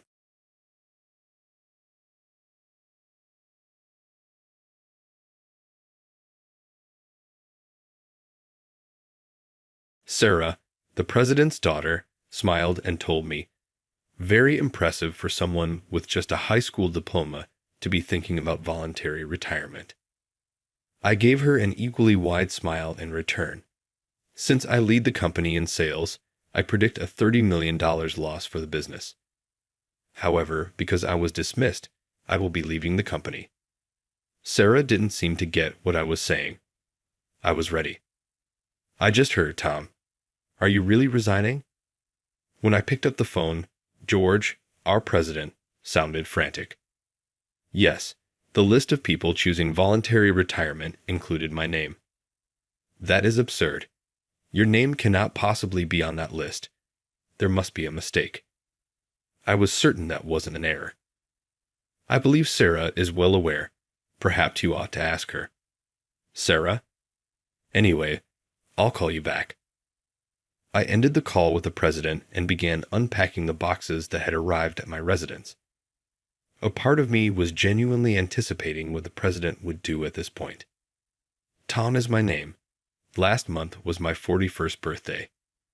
I worked part-time jobs to earn money during my college years since I couldn't force myself to attend classes. After all, I merely received a high school diploma when I graduated. However, leading a carefree life let me realize that I couldn't continue in this manner indefinitely. I so made the decision to get some credentials for the future. I had attended a trade school and graduated with credentials as an electrician and a hazardous material handler. I eventually found employment at a company that makes industrial equipment. I worked in measuring and inspection for a few years before my accomplishments were acknowledged and I transitioned into sales. I was good at sales. I know our products well enough to provide appropriate answers to questions and had no trouble interacting with others. Then I met George, the president of Johnson Trading, 10 years ago at an event organized by the manufacturer of industrial equipment. I had a nice rapport with him right away. Our conversations were first solely business-related, but with time, we began to go out for drinks and socialize more. "I have a lovely present for you, George. Would you like a drink today?" "That sounds fantastic.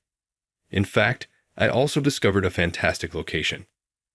Even though there was undoubtedly a hidden agenda related to work, I nevertheless had a good time going out for drinks with George. "You're a genuinely nice guy, Tom. It's uncommon to find a man like you these days." "I'm honored to hear that from you, George." At the bar where we had drunk many times before, I poured whiskey into a glass. The glass, filled with whiskey, clinked with ice, shining amber. "Tom, today I have a scouting offer for you. You excel in sales, and I think you can shine even more at my company. Johnson Trading is a company for businesses where sales directly affect revenue. The equipment they handle ranges from facilities for automobile manufacturers to devices for semiconductor makers and microscopes for maintaining quality. Our sales depend on performance. The more results you deliver, the more it reflects in your salary. So, I think it's perfect for you. How about it? Want to take on a new challenge in life?" I was excited by George's proposal. Of course, I was satisfied with my current company, but I was also 31.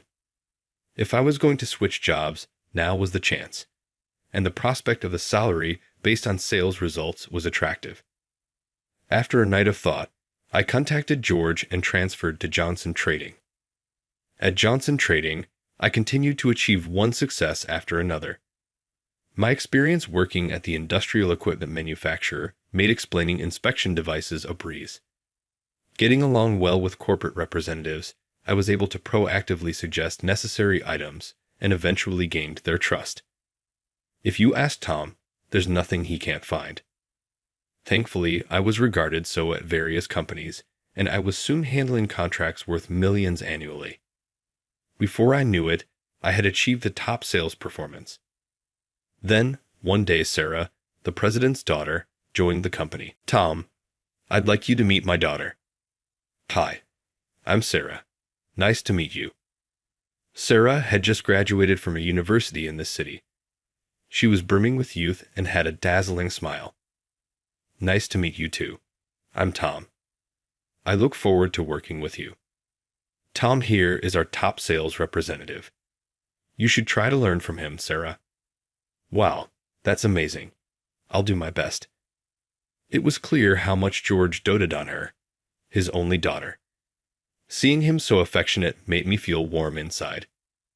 Sarah was assigned to the HR department.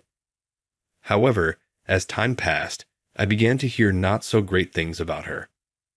The senior employee she worked with said, "She's not useful. She only responds when spoken to and cares only about her nails and smartphone." At first, everyone just laughed it off as unavoidable. But then, one day, one of the senior employees suddenly decided to resign. She was competent and always ready to answer any questions about the company. I suspect that an incident I accidentally witnessed one night might have been the cause. When I was passing by the president's office, I saw that he and Sarah were the only ones inside. "Hey, Daddy, listen. That lady boss in my department is being so mean to me. She doesn't answer my questions and deliberately gives me nasty tasks." "Is that so? You're having a tough time, Sarah. That's admirable." "Yes, I'm doing my job properly, but I think I'll get sick from the stress soon," I thought to myself. "Oh, come on. What are you saying?" But I didn't dwell on it too much, as George was a sensible man and wouldn't take Sarah's words at face value. Less than a month later, it happened. Rumors spread that a transfer was being considered, but the senior employee couldn't accept it and ultimately chose to resign. On her last day, I happened to meet her. "Tom, thank you so much for helping me all these years." "Are you really leaving? That's sad," I said. With tears in her eyes, she thanked me and said quietly, "Be careful with Sarah. She's not as foolish as she seems." With those words, she left. I could never forget what she said. As the years went by, one by one, the senior members of the HR department left. In their place came newcomers the same age or younger than Sarah. Soon Sarah, who had only been there a few years, was treated like a senior. Consequently, it was inevitable that Sarah was appointed as the head of HR. Even so, I thought this would not affect my work. But Sarah's influence was closer to me than I expected. I had a junior colleague, James, who had just turned 35, like me. James had joined midway through his career, and we spent our days making sales calls together. He was a promising asset, likely to surpass me in the future. James, with his refreshing demeanor, was popular among clients and female colleagues alike. Although my chances to go drinking with George had decreased, I went out more often with James. When work ran late, we would drink together and encourage each other, facing the next day with renewed vigor.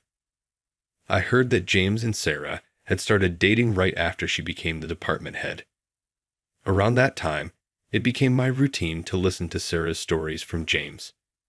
"Tom, listen, I'm going on a date with Sarah. Do you know any good places?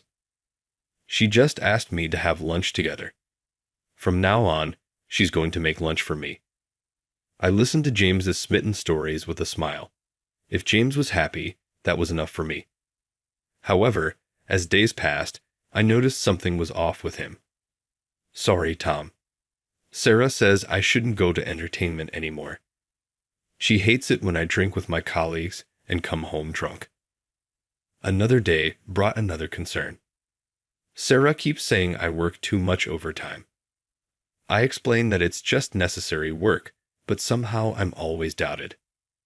I couldn't hold it in any longer and confided in James. Come on, what's there to doubt? I'm not sure myself. She suspects I might be going out drinking or getting cozy with other women. I was so flabbergasted I couldn't even respond. I wish she could see how seriously James worked just once. Just then, James's phone rang. Oh, it's Sarah. Well, I'm heading home. James looked worn out. I worried but knew better than to meddle in romance.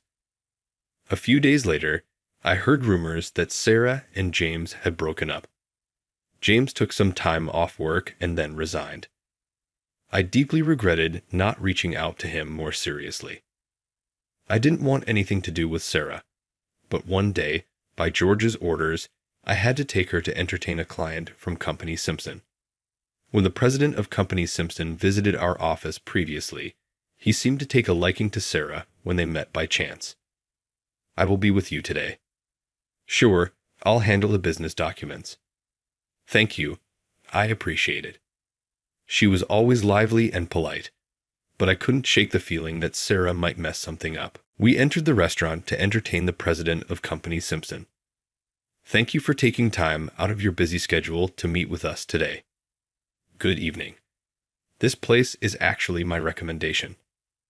I was surprised by her casual approach, but the president of Company Simpson didn't seem to mind. I decided to just observe and not interfere. Let me pour you some wine. Sarah filled the president's glass, and we toasted. The meal was served, and the conversation gradually livened up. The president seemed pleased every time Sarah praised him excessively. Maybe Sarah was cut out for sales after all. I thought as I started my usual sales pitch. Tom, where did you go to school? I've been waiting for this, I thought with a sly grin. I actually graduated from high school. During my studies, being asked about my educational background was my specialty, and I had a staple story ready that usually piqued interest. Initially, people might feel uneasy, but once we got to the actual business talk, their anxiety seemed to dissolve. They were often impressed by how hard I had worked with just a high school education. However, this time, Sarah interfered. Wow, you graduated high school? There are still people like that around today. Well, after that, I went to a vocational school for my certifications. What about you, President? Where did you graduate from? Sarah directed the conversation to the president of Company Simpson, who seemed pleased. I graduated from New York University. Wow, that's impressive. The conversation then continued between just Sarah and the president. I tried to steer it back to business, but any interruption from me was sure to be frowned upon. After the meal, we saw the president off. Sarah, can I talk to you for a moment? Because of you dominating the conversation today, I couldn't get to any of my business points. Think a little, will you? When it came to work, I couldn't compromise. Sarah looked dissatisfied with my remarks. The conversation with him was going great, wasn't it? Tom, are you really the top salesman? And I just remembered. I can't believe you're just a high school grad. Sarah laughed at me in a way that felt mocking. I felt anger rising, but I reminded myself that she was much younger than me. I had to act like the adult in the situation, so I tried to calm down. I'm not ashamed of being a high school graduate, and I actually contribute to the company. Today's meeting was not just about hospitality, but also about connecting it to business. Didn't I say I would handle the business, Doc? Sarah played with her hair the entire time I was speaking. Got it. Are we done? The old man's lecture is boring, you know. I was speechless with astonishment. Sarah quickly left and went home. 2 years later, while I was on a business trip to Thailand, the company announced voluntary retirement. Sarah contacted me to say I was a prime candidate for retirement. Without waiting to return to the U.S., I applied immediately, and my application was accepted. I was to retire in a week. The president, George, was also abroad on business, so it seems Sarah handled my retirement paperwork. When I returned from the trip, Sarah came to me with a complete set of retirement documents. pretty impressive for someone with just a high school diploma to be thinking about voluntary retirement," Sarah said to me with a grin. I responded with a broad smile. "I am number one in sales, so I think the company will lose $30 million. But I will leave the company because I am fired." Sarah seemed not to understand what I meant. My preparations were already in place. I retired and went straight to Thailand. In fact, over the past 2 years, I had been to Thailand several times for work and coincidentally met my former junior, James, at an expat apartment. James, tan and healthy, had regained his bright smile. We had dinner at a Thai street food stall, and I had the chance to hear his story. After that, I really couldn't feel like going back to work. "Did you hear? I broke up with Sarah." "Yeah, but I didn't expect you to quit your job." "Sorry, I didn't say goodbye. I haven't had much experience with women. I get so lost." Even then, when I did exactly what Sarah said, I only got complaints. While talking, James seemed to get more dejected, so I hurriedly spoke to him. "Don't worry about it. The important thing is that you're doing well now. You look completely different from back then." James brightened up with a smile. "Thank you. A senior from my college picked me up, and now we're working together here." Seeing James smile almost made me cry. We ate dinner, drank, and celebrated our reunion that night. When I reached the airport, James picked me up and drove me to the apartment where I would start my new life. As I was about to enter the apartment, I received a call from George, the president, back in the U.S. "Good evening. It's been a while, Tom. I just heard. Did you really resign? Is that true?" As soon as I answered the phone, George sounded panicked. "Yes, my name was on the list of those opting for voluntary retirement." "That's ridiculous. It's impossible for your name to be on that list. It must be some mistake." I knew it wasn't a mistake. Sarah knows very well about it. Maybe you should ask her, George. Anyway, I'll call you back. After hanging up with George, I unpacked the luggage that had been delivered to my apartment. I wondered what he would do next, and a part of me was actually looking forward to it. The next day, George called me again. "Hello, Tom." I spoke to Sarah, but she said she didn't understand. Well, it was indeed just your voluntary retirement. I saw the paperwork myself, and there was no mistake. Indeed, there was no mistake about the voluntary retirement, and as expected, Sarah probably didn't say much. "Tom, was there anything unsatisfactory? If there's anything I can solve, please tell me." George's words stirred something within me, but I knew it was too late to change anything. I had made up my mind. I did have complaints. When you recruited me to your company, you said that hard work would be rewarded, right? That the results would reflect in compensation. Yes, of course. That hasn't changed. But it has changed. No matter how many contracts I secured, the profits were just used up as company expenses, and my sales figures were almost non-existent. My sales performance has been reported as poor these past few years, hasn't it? This was the truth. I had thought your performance was dropping. I assumed you were just going through a rough patch. But, expenses, you say? You might not be aware, George. In fact, Sarah spent most of the company's expenses. I revealed this, which clearly confused him. I found it odd too, and started investigating. This is just my guess, but you remember the hospitality we did for President Simpson's company. Around that time, Sarah's own entertainment expenses started to increase. Oh yes, but that was for work, wasn't it? I understand that taking clients out to meals is part of the job. However, for someone not in sales, her frequency of outings was too high. George fell silent. I understand if you can't believe what I'm saying, but please check it yourself. With that, I ended the call, and the day was over. As I collapsed into bed, my heart was racing. What will Sarah do now? I rolled over and looked up at the brand new ceiling. It's really too late now. I took a deep breath and resumed unpacking. 3 days later, George contacted me again.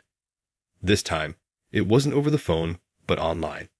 So, I opened my laptop and waited. "Good evening, Tom. Thanks for today. About our previous conversation. Actually, I've called Sarah here. She says she has something she wants to discuss. Could you listen to her?"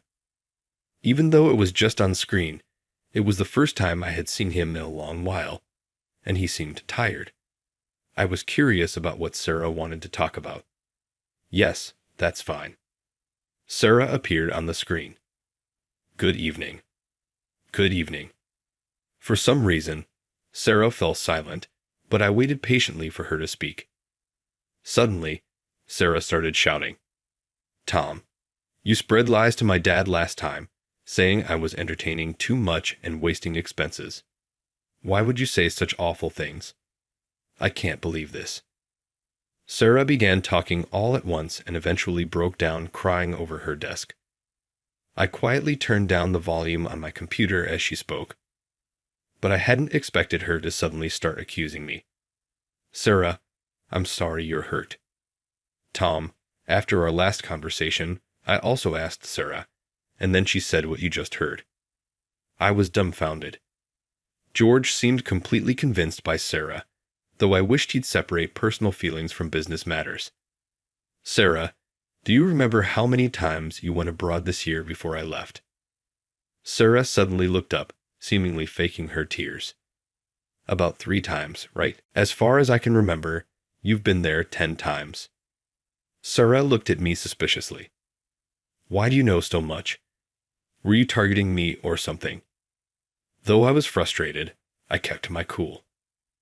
"You bragged about buying that outfit overseas, right? Every time you went, you'd come back with bags, shoes, and clothes.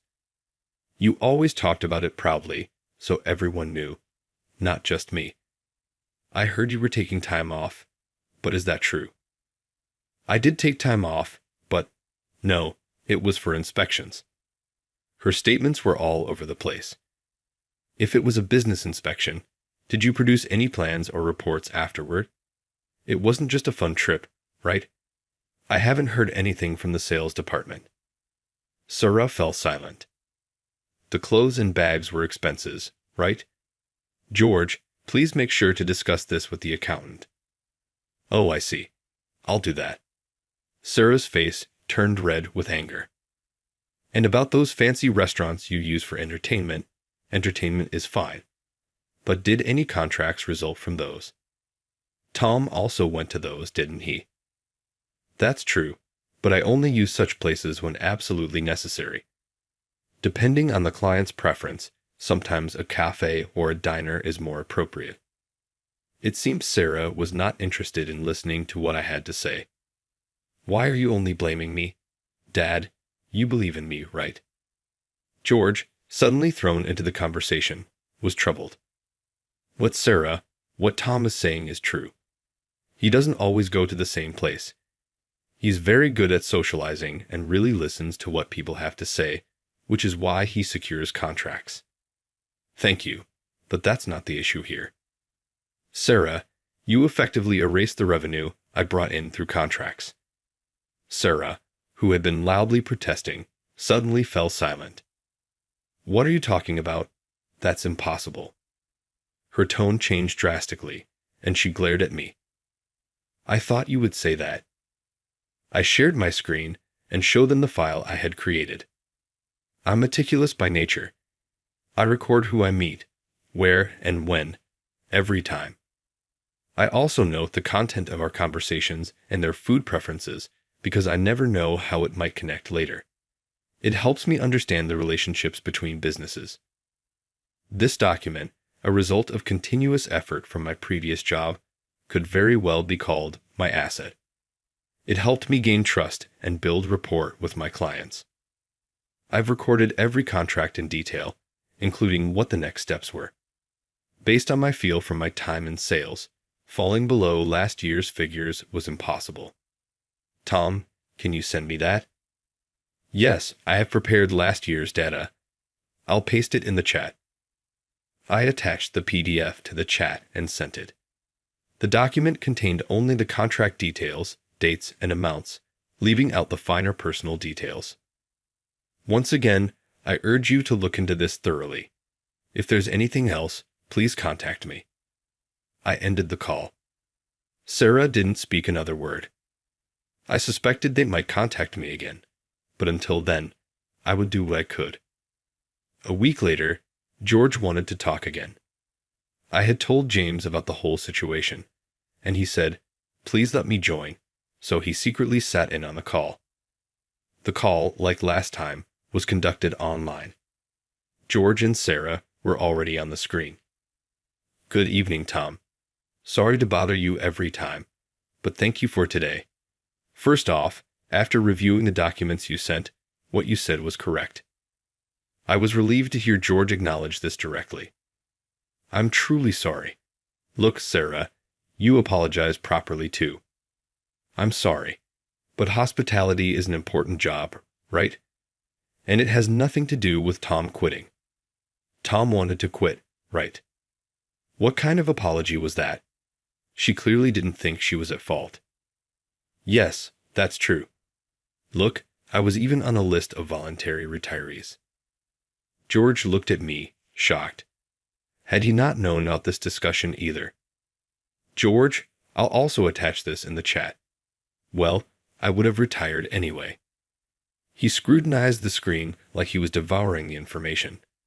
It seemed he had reached his limit. "You foolish girl. You've been doing this all along." "No, Dad said it. The company started recruiting for voluntary retirements because things were getting tough. And taking a high school grad to entertainments would have made our clients doubt our credibility. Have you never listened to Tom's story?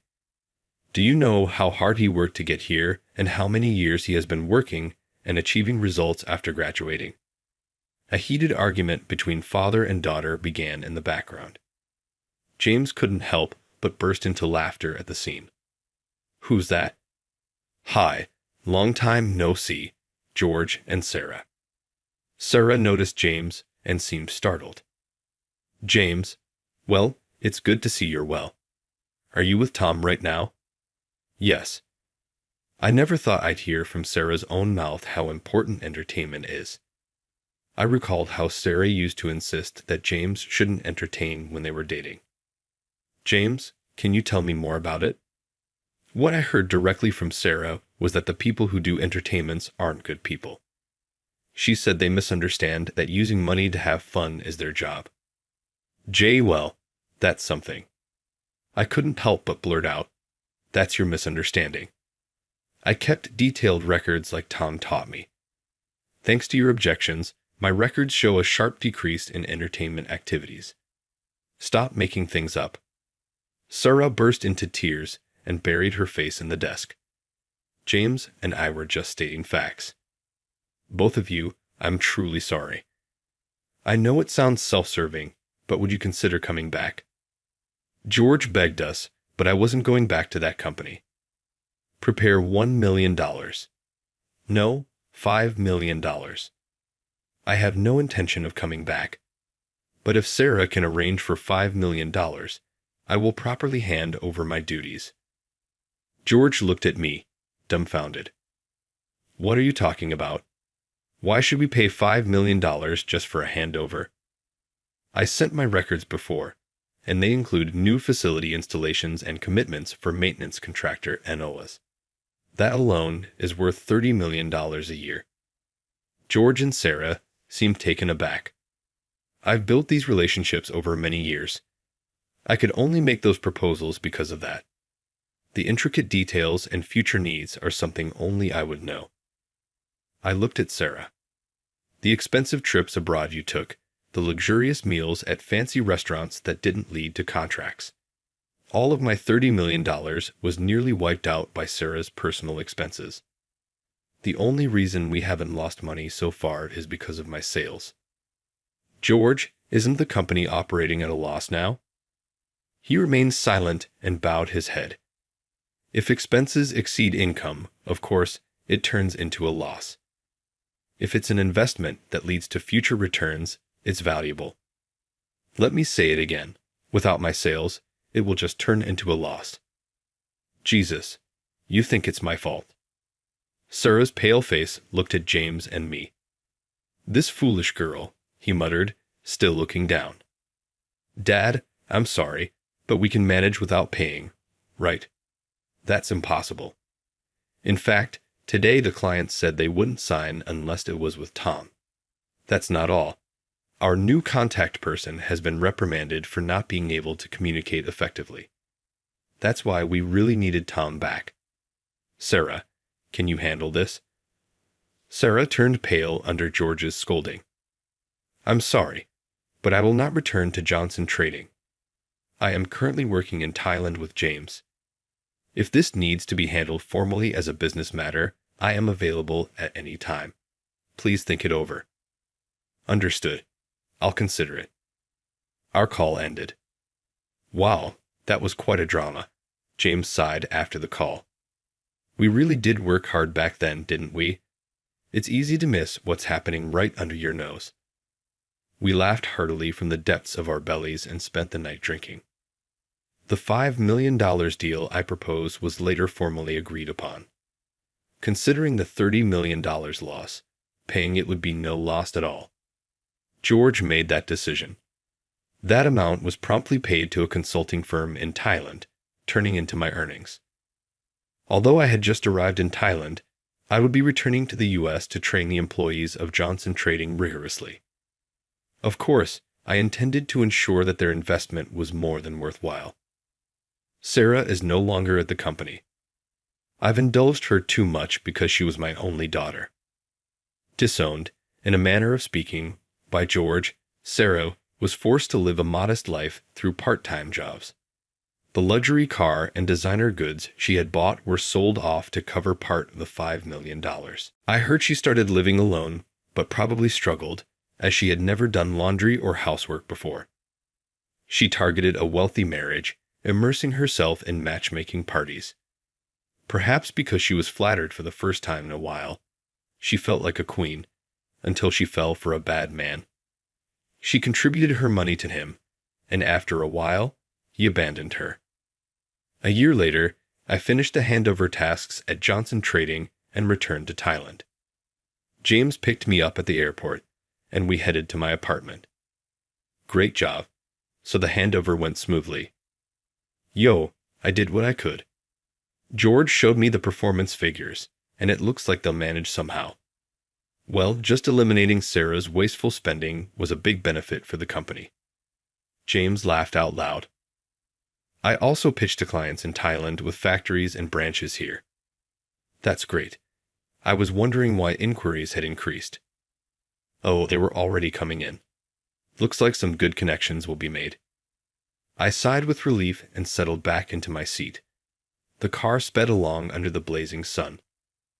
The lively pop music James played suited Thailand perfectly. I laughed from the bottom of my heart. The future looks as bright as the shining sun.